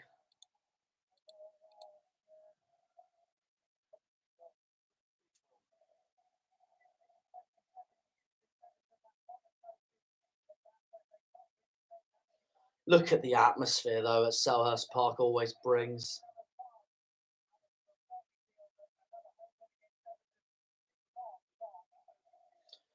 Palace's lineup: Guaita, Ward, Mitchell, Gay, Tompkins, Hughes, Gallagher, Koyate, Edward, Ayew, and Zaha.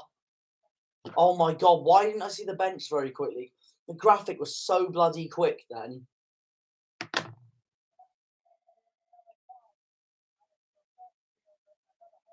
Oh, fuck's sake.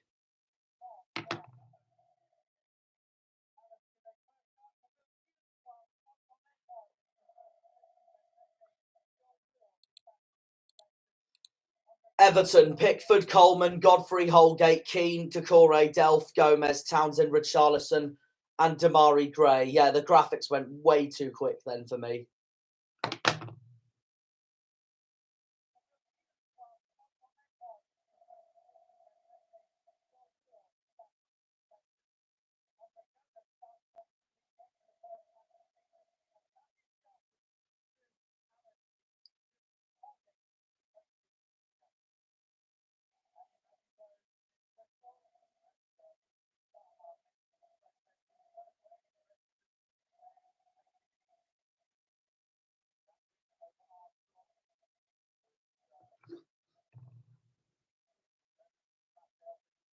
Jordan Ayew for Palace. Now Will Hughes.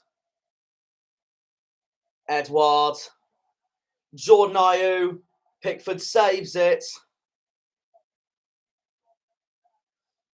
Could have already been 1-0 to Palace. I'm going to put another layer on because I'm starting to get cold.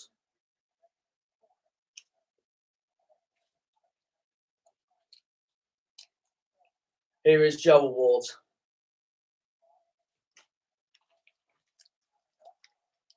Gallagher, oh my days, what a shot, but it goes over, just over.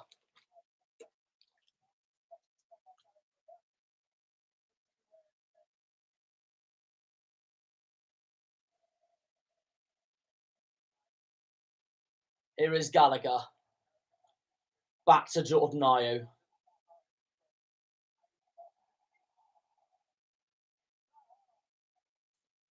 Wilfred Zaha, saved by Pickford.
Zaha, Edwards,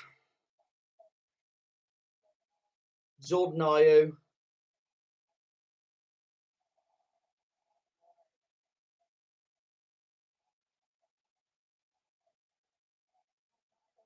And Gallagher does put it in the back of the net.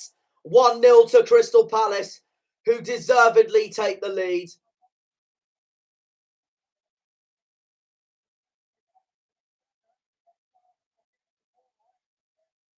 Shame for Damari Gray. He gave the ball away and he's been brilliant all season. That has been superb from Conor Gallagher.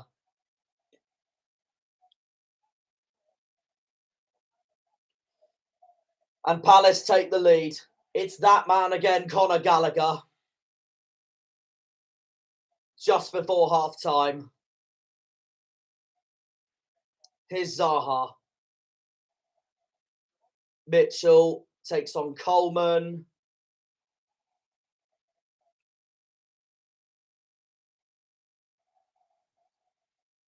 Now Zaha.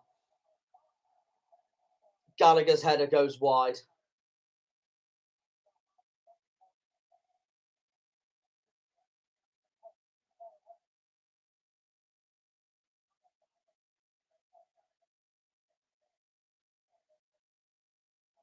Everton are going to make a substitution. Richarlison is coming off.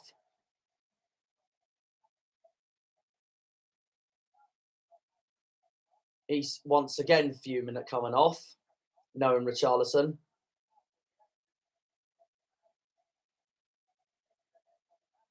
Coming on will be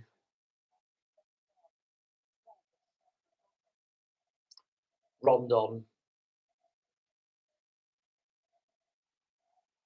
Zaha. Gallagher. Now Ayew.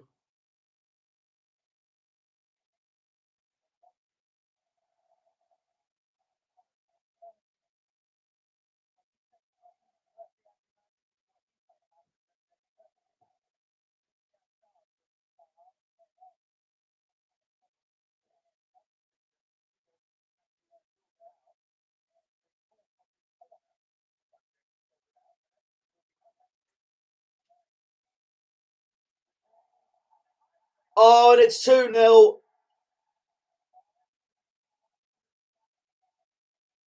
It's Tompkins, assisted by Will Hughes. And with the way that goal was structured, Everton are going to be absolutely incensed with themselves about that. Another hell up misfortunes for the Toffees. And the Eagles double their lead.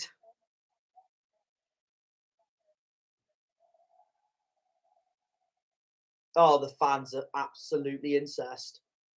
All those travelling Everton fans. Here's Anthony Gordon for the Toffees.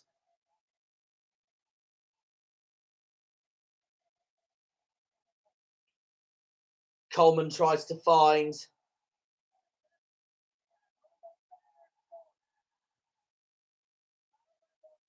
Well, Rondon gets one back. So there may be hope for Everton at the end. 2-1, game on. Coleman's cross. Rondon to find Decore, and then Rondon puts it in.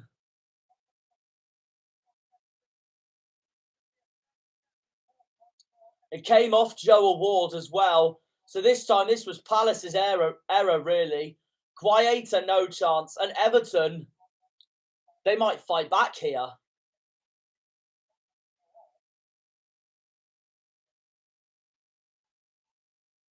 Schlupp and Benteke come on for Hughes and Edouard.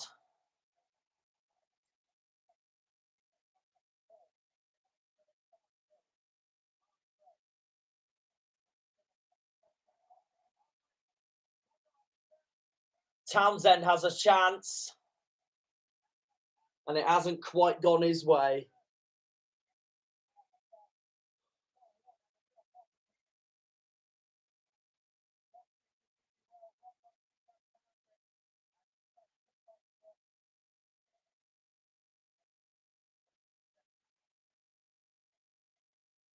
Guaita kicks it away. Here is Wilfried Zaha. Now Benteke. Still Benteke. Everton clear it. Here's Anthony Gordon. Still Anthony Gordon. Could it be 2-2? Guaita saves. Palace try to clear. Koyate tries to clear. Another fabulous opportunity for Everton.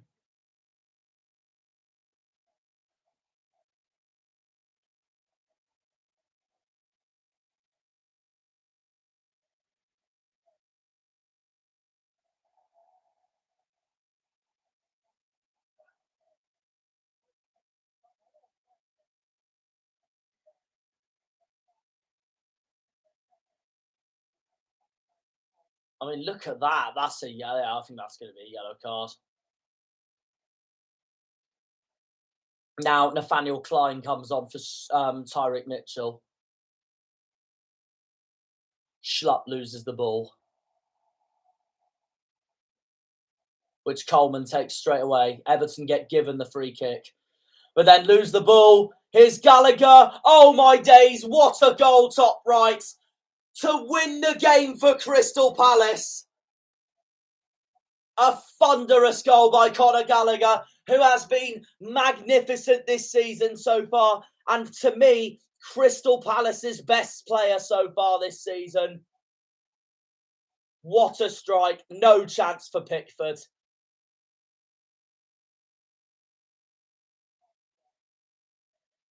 What a finish from Conor Gallagher to amuse a delighted Patrick Vieira. Full-time, Palace 3, Everton 1.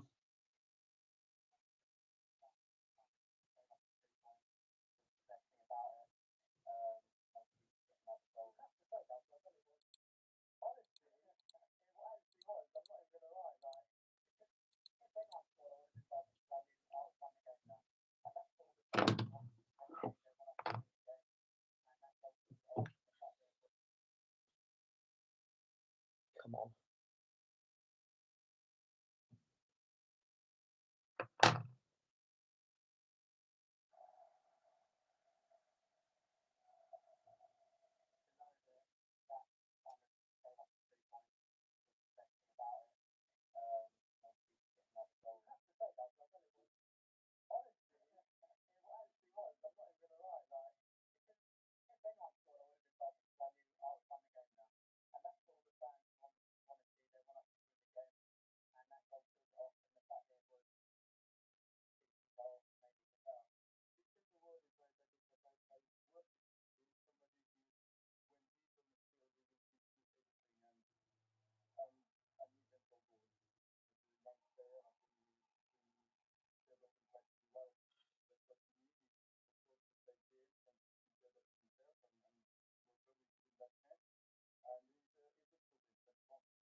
It is another poor afternoon for Everton.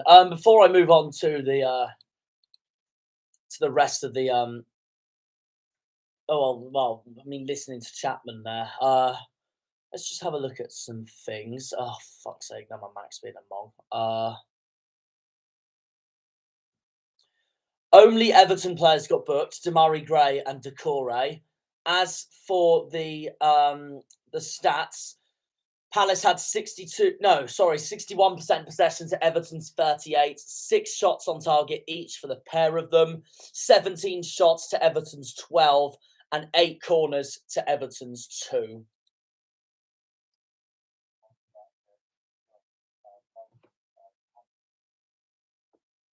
Two games to go.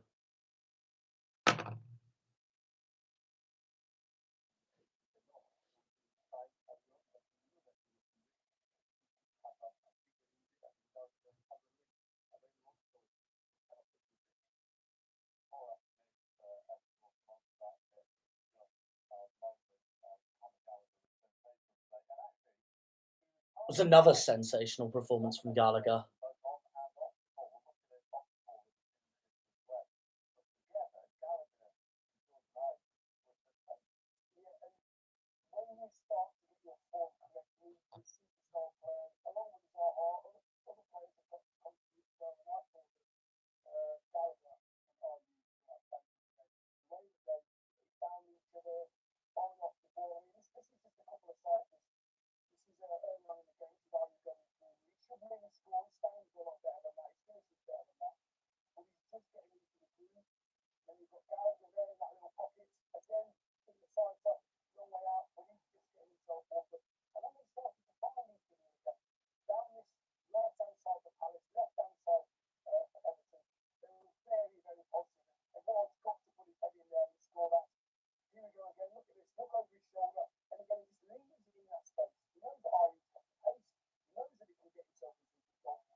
Look at that for a goal. Absolutely unreal. I actually think he could be in my midfield team of the year so far in the Premier League this season with Bernardo Silva of Manchester City. He's been unreal, Gallagher. He's been absolutely unreal.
Yeah, no, I agree. Just shows how badly they miss Calvert-Lewin. They need him back. They need him back as soon as possible, Everton. Now, Leicester against Newcastle. Because Everton's form has been so poor recently and so inconsistent, as has the two teams we're watching now. Leicester's lineup: Schmeichel, Castagna, Thomas, Soyuncu, Evans, Ndidi, Tillemans, Dewsbury Hall, Maddison, Harvey Barnes, and up front is surely... No, it's not Vardy, it's Daka. Daka is up front for the Foxes. For Newcastle's team, Dubravka, Manquillo, Jamal Lewis, Lascelles, and Fabian Schär. Shelvey, Willock, Almiron, Saint Maximan, Joe Linton, and Callum Wilson.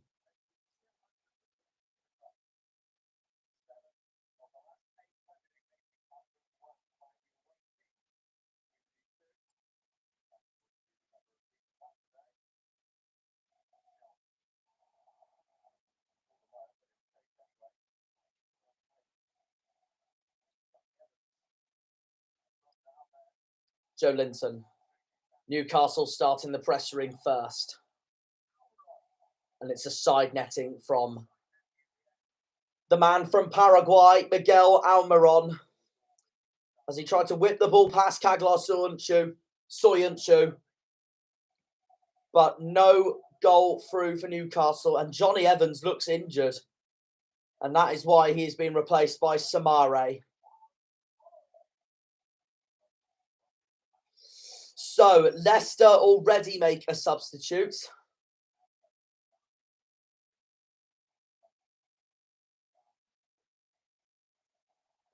Here's Harvey Barnes.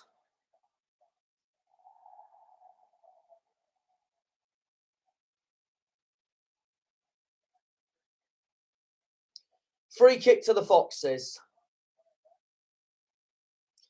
James Maddison's free kick. Oh, and that was just over.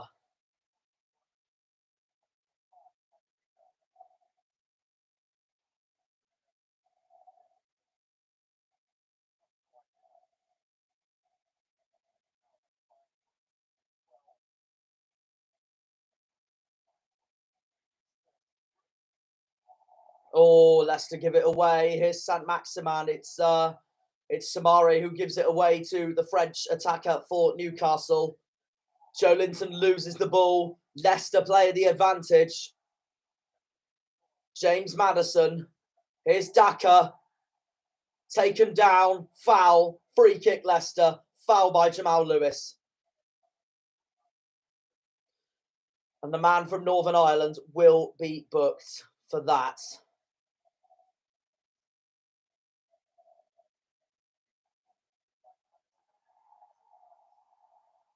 How did that not go in?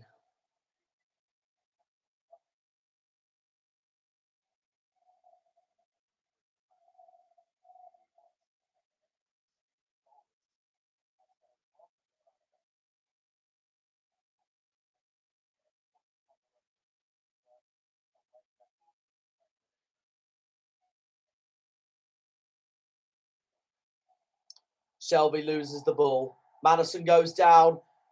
It's a penalty to Leicester. It's a mistake by Jamal Lascelles, the Newcastle captain, for that challenge on James Maddison.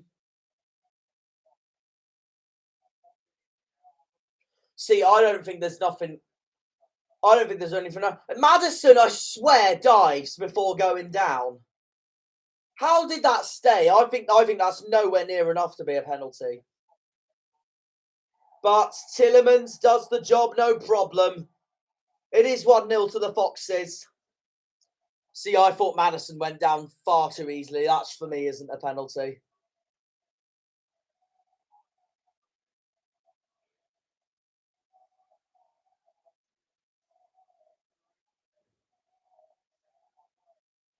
Dubravka goes the wrong way. Tillemans blasts it into the left-hand corner. Leicester have the lead here at the King Power Stadium against Newcastle, and there is Jamie Vardy on the bench.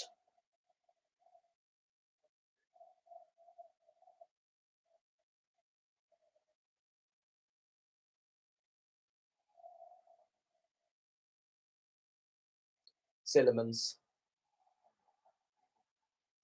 Maddison. Daka, no problem for Leicester City. It's 2-0, and what a celebration. Leicester absolutely rapid here against Newcastle so far.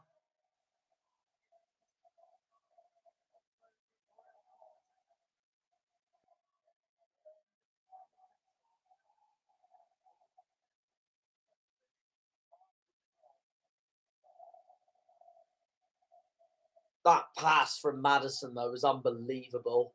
Maybe it was a touch too many for Daka, but he still was clinical and finished the job off for the Foxes to double their lead here against the Geordies, against the Toon, the Magpies. Newcastle have work to do. And here is Saint-Maximin trying to provide that work. Willock has a go.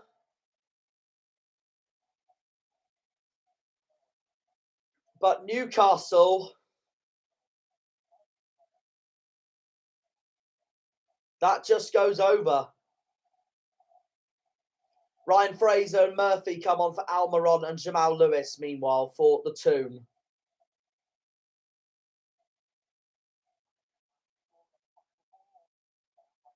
Schmeichel saves it, then Shelby has a shot. Blocked by Wilfred Ndidi.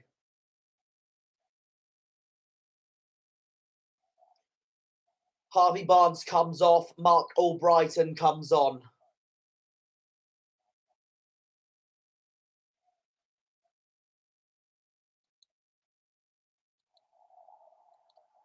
Oh my days. How Schmeichel kept that out is unreal. What kind of pass is that? Leicester, and that just goes to show on Leicester's season against some of the big gunners. The big guns, sorry. Not to get confused with Arsenal's team, but that's why they've underperformed this season. They've been so inconsistent. They've been conceding goals like that. Thankfully for them, that didn't go in. On the other end, though, no problem for Tielemans. Top left, 3-0 Leicester City. Tearing Newcastle apart.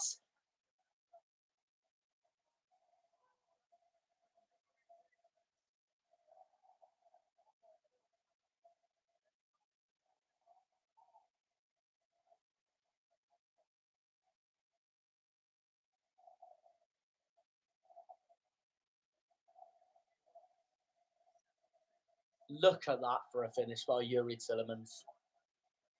The touch from Maddison into the pass. The small touch from Tielemans. Bang, top left. Looks like a long way back now for Eddie Howe's side. Ritchie comes on for Shelby, though. Can that make amends? Looks like not, because Maddison, a beautiful goal, finishes it off bottom right corner. It's 4-0 to Leicester. It's their biggest win of the season so far. And a much deserved win as well. They have torn Newcastle apart this game. And Newcastle are in deep, deep, deep trouble going into the second half of the season. Certain relegation fighters.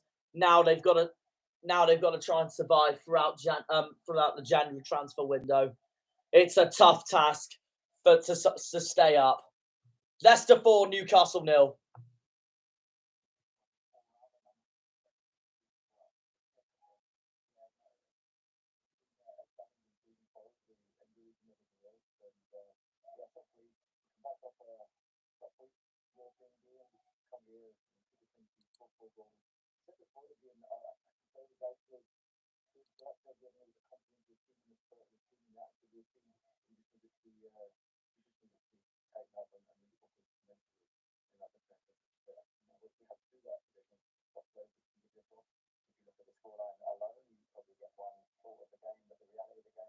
different. I thought we were okay for long periods of the match without really clicking in the final third. I thought all the ball we had around their box never really opened them up like we would wanted to. And then defensively, the goals obviously big moments in the match, and we didn't deal with those situations well enough. You can see the coordination, how excellent the goals was, and this is happening from me from all the great play from the team. I really appreciate the support that I received, and also big credit to Barzi for scoring the bottom. The big moment it seemed in the match was just before half time for the penalty. At the time, what did you think? I think when you see it live, you feel the work. From my perspective, you see the leg, you see the player go over, but then when you go into more detail, you see that the player. That wasn't a penalty. Agree with Eddie Howe, that was not a penalty.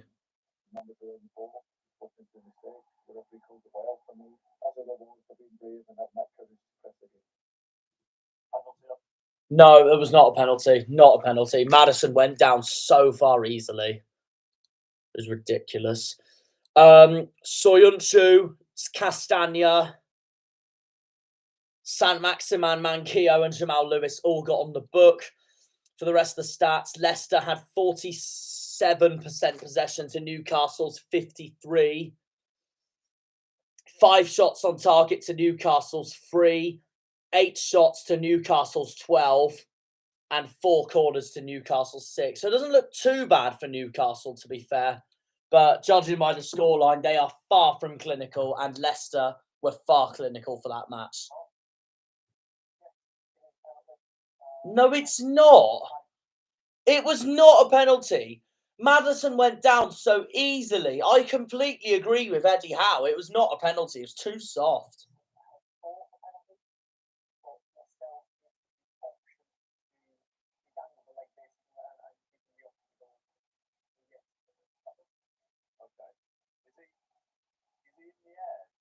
Yes.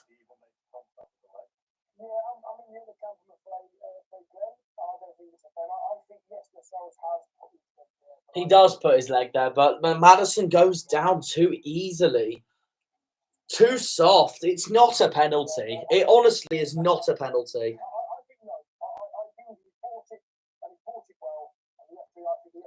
I completely disagree with Glenn Murray. I think he has no idea what he's talking about for that.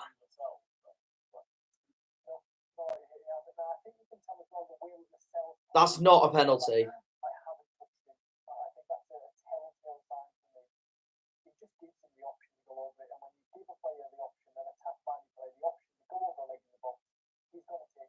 Not a penalty. That's not a penalty. It goes down far too easily, Maddison.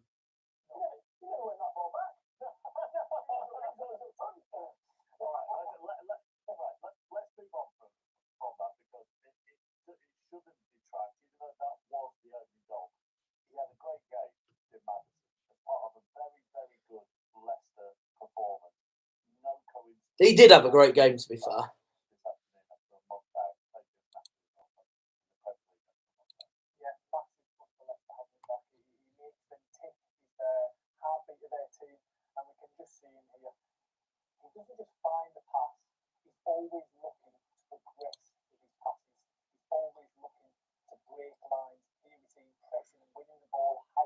One more game to go. That was class from Tielemans. He had a great game. It's good to see him back from injury, to be honest. So, yeah. He has been injured, and I know I said Leicester have had a really poor start to the season. They have been without Yuri Tielemans. Same with Everton without Calvert-Lewin, but they haven't capitalised on those injuries, and that's why they've been so disappointing so far this season. Both of those blue clubs, Leicester and Everton.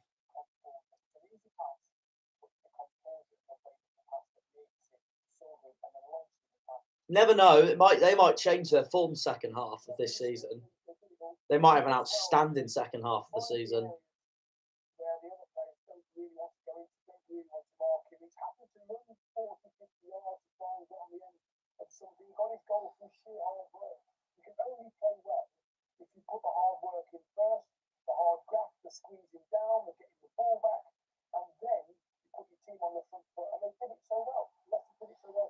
Right. One more game to go. Two claret teams, Burnley and West Ham.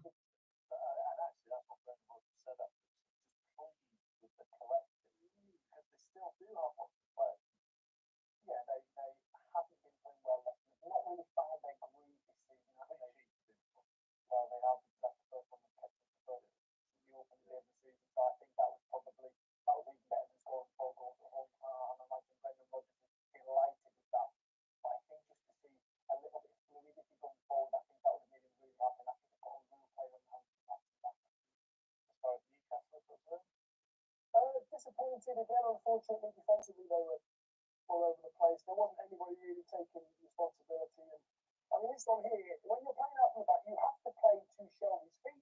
So Shelby can play first time into the keeper, they can come out the other side. He doesn't, Lascelles puts it in the wrong place. Shelby has to take it, but he doesn't want to, he's forced to. And then when that happens, we've seen this already, this is the penalty. Leicester are in. Really, Newcastle were their own worst enemy. They were, because the trap's already set. Yeah. They're okay at the moment. Newcastle are in a decent position. Mikey over there is in a good position. Lascelles in a decent position. Then it all starts to go wrong. It's a little ball around the corner, but They've got one hell of a task to try and stay up this season, Newcastle. As soon as a centre forward, if I can see my defender's number, then that defender is in trouble. That could go as soon as Lascelles, there's no way back. Happened a couple of times in this game.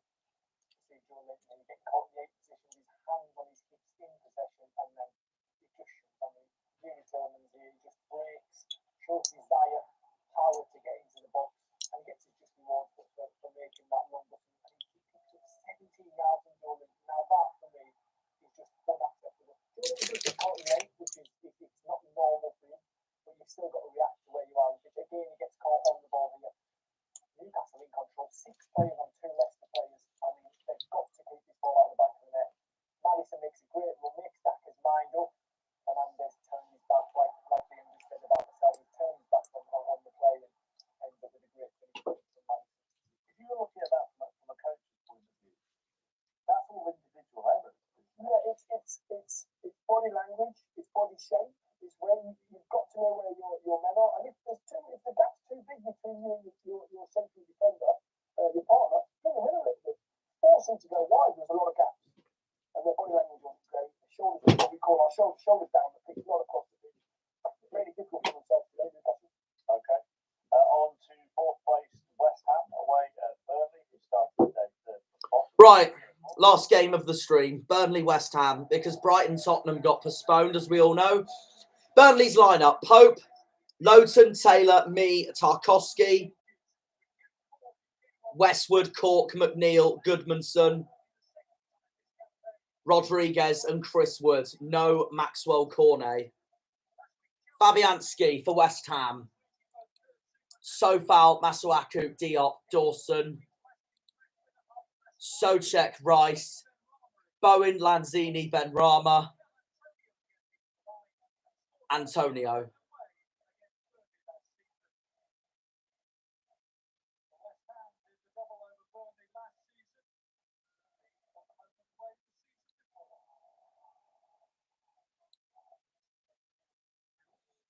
So 2 Clarets clubs. Now here's Benrahma. Trying to find Antonio. Burnley try and header it away. But I'll tell you what, Masuaku was close to giving the Hammers the lead then. The man that scored the winner against Chelsea last time out looked to give West Ham the lead here at Turf Moor.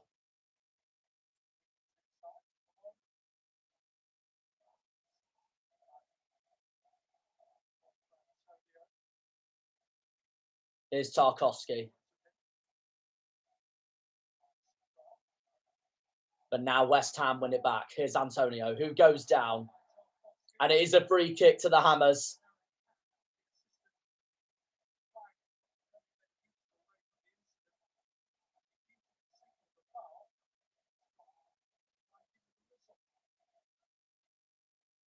West Ham's free kick. What a save by Nick Pope. Another candidate to be the possible England #1 with Aaron Ramsdale and Jordan Pickford. That's some save by Pope. Here's Lanzini. Declan Rice. Socek's on his left.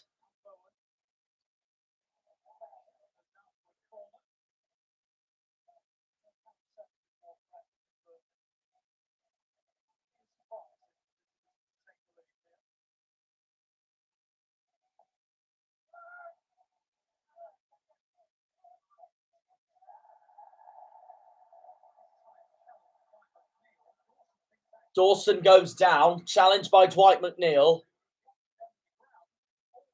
Nothing the referee will want to do after that. Referee says play on.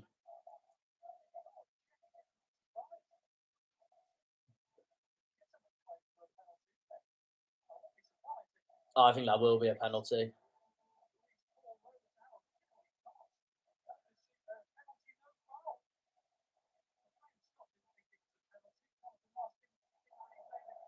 Oh, I don't know.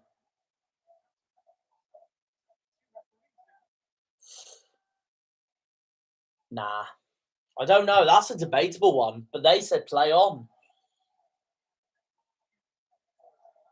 Chris Wood. Goodmanson. Jay Rodriguez almost had a chance then for Burnley.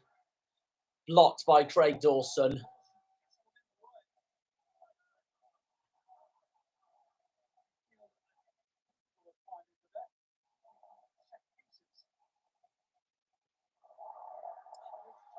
West Ham back on the attack. Here's Declan Rice. Bowen.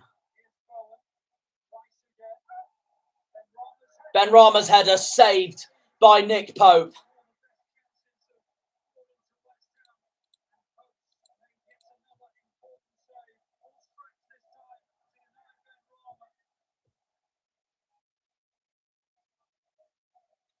Vidra and Brownhill come on for Wood and Westwood, while Vlasic and Fornals come on for Ben Rama and Lanzini.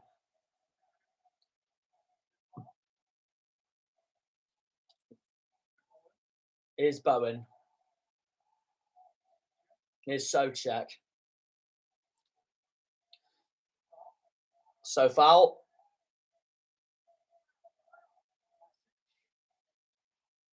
Vlasic tries to find Declan Rice, who has a hit just over the bar. Another missed opportunity for West Ham. And he does hit the bar.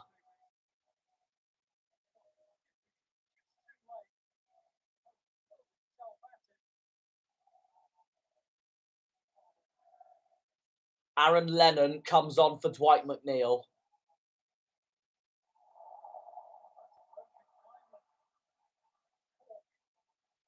Here's Goodmanson for Burnley. Charlie Taylor's on his left. And that's another missed opportunity for Sean Dyche's men. Jay Rodriguez could have finished that off. Wonderful play from Burnley, but another failed missed opportunity, which sums up the day so far between both of these clubs.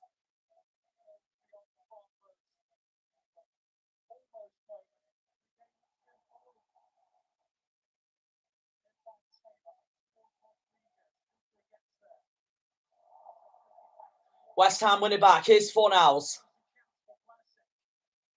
Vlasic. Bowen. Tarkowski's just in front of him. Bowen with the shot. Goes straight to Nick Pope.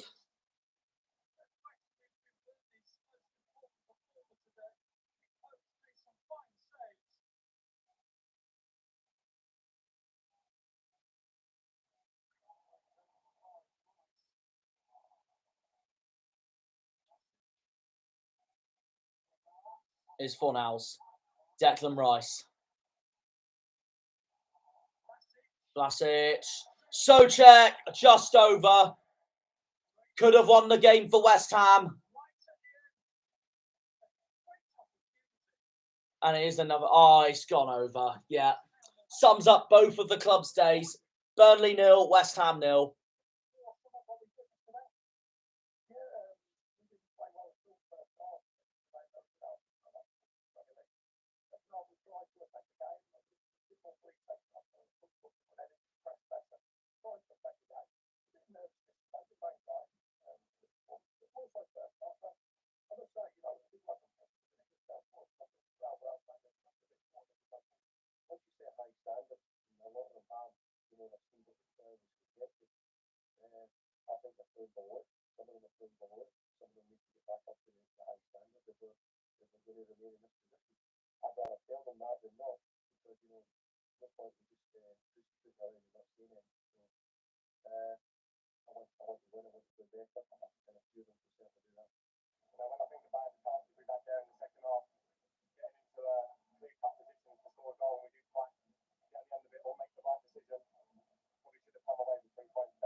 Yeah, no, honestly, it was a missed opportunity for both teams.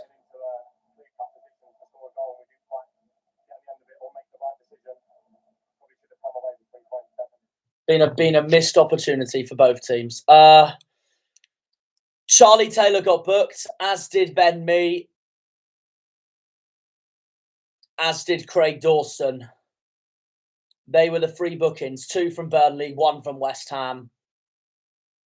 For the stats, Burnley had 40% possession to West Ham's 60, 1 shot on target to West Ham's 3, 9 shots to West Ham's 16, and 6 corners to West Ham's 14. And yeah, that pretty much sums up that match.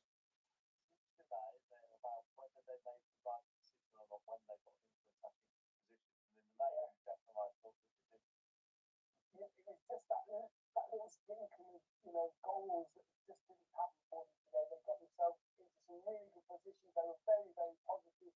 Numbers in the box. They just couldn't get that little nudge. Antonio again, he's not an out-and-out centre forward. He hasn't got that instinct, but he was happy to get kicked and punched and keep the ball moving forward for his team. Look how many players they've got in the box. Declan Rice, by the way, outstanding today. Again, driving into the box. I think he's thinking, I beat 3 players. I want to score an absolute world when he could have just laid it off. I think he saw the lights. He wanted to finish it with a goal. It would have been beautiful, but he was a real drive for throughout. And we see here, we've got to praise Burnley defending. I think West Ham had 37 touches in the opposition box. They flooded their box at times, 5, 6 attackers in. But you know what? They stayed strong and they he still on a number of occasions again we see like driving and just no one can get on the end of the ball as he's driving across. They're happy to gamble though, to get players in the box. West Ham, I feel like the positivity. Look at that. Later on in the game, they're still trying to. Look at Antonio there, trying his look. Ball is behind the ball. That's what Burnley do. You expect that from Burnley and Sean Dyche's side. You can Antonio on that occasion not quite getting it right. But look at his eyes to get into the box. And a lovely little steer there. And I think Declan Rice was talking about that ball in his interview. Somebody could gamble on that one. It's a little tapping for some. Look how Antonio isn't this season I don't think mentally he is an out-and-out goal scorer. But at the moment, he's doing nothing wrong. Nothing wrong? Mate, he's been the best striker this season in the Premier League so far. Antonio's been unreal this season. He's in my team of the season so far.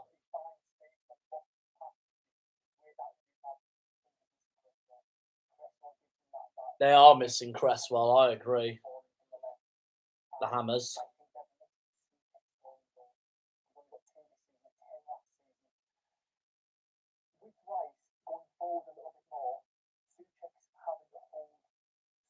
Antonio was really helped out last season. He took the goal scoring load a little bit. Souček helped Antonio.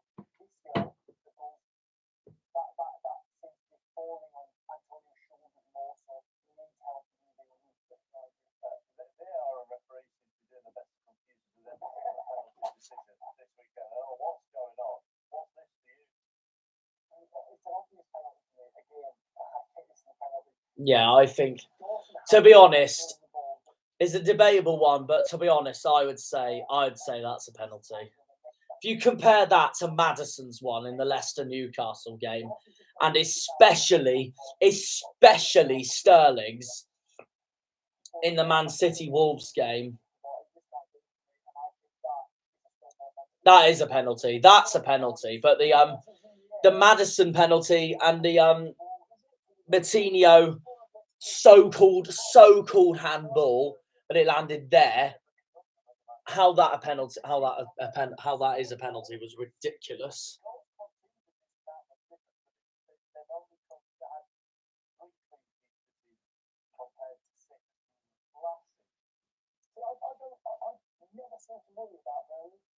today they played some really good football. Pulling the ball in the back is a problem for them. They're not just a long ball side, but they do concede a lot of goals. Would you worry during the Birmingham spot? Right now, no. I think when it comes to February, that's when you probably start worrying. But they used to be in this situation, and they're seized. They go back to it, they get questions, and they don't panic. Sean Dyson never panics. He's got group of players that do his best for him, and I think that's out. Right, after us tonight, Women's Football Show is highlights from the video. And that's it. That is it. So yeah, no, that was a very even Stevens game. So yeah, I guess that's the end of the draw. There's no point doing my predictions because there's so many games that are being called off at the moment. I want to actually click on the fixtures now, see if Arsenal Leeds has been called off or not. I really hope it has not. No, Leeds Arsenal is still going ahead as it stands. And it is now an hour till kickoff. I won't be live streaming it because my 2 live streams are tomorrow. Wolves against Chelsea. Come on, you Blues. And Tottenham against Liverpool. But I will be live streaming what was round 17 from this week just gone. Either tonight or very early tomorrow morning. Or some point in the morning. So yeah, before the Wolves-Chelsea game. Because, yeah, I still need to do that before these 2 games tomorrow. So yeah, obviously, I would have done them earlier this week, but obviously, like I said at the start of the video, I've been so busy with everything, and now I've got fucking Rona.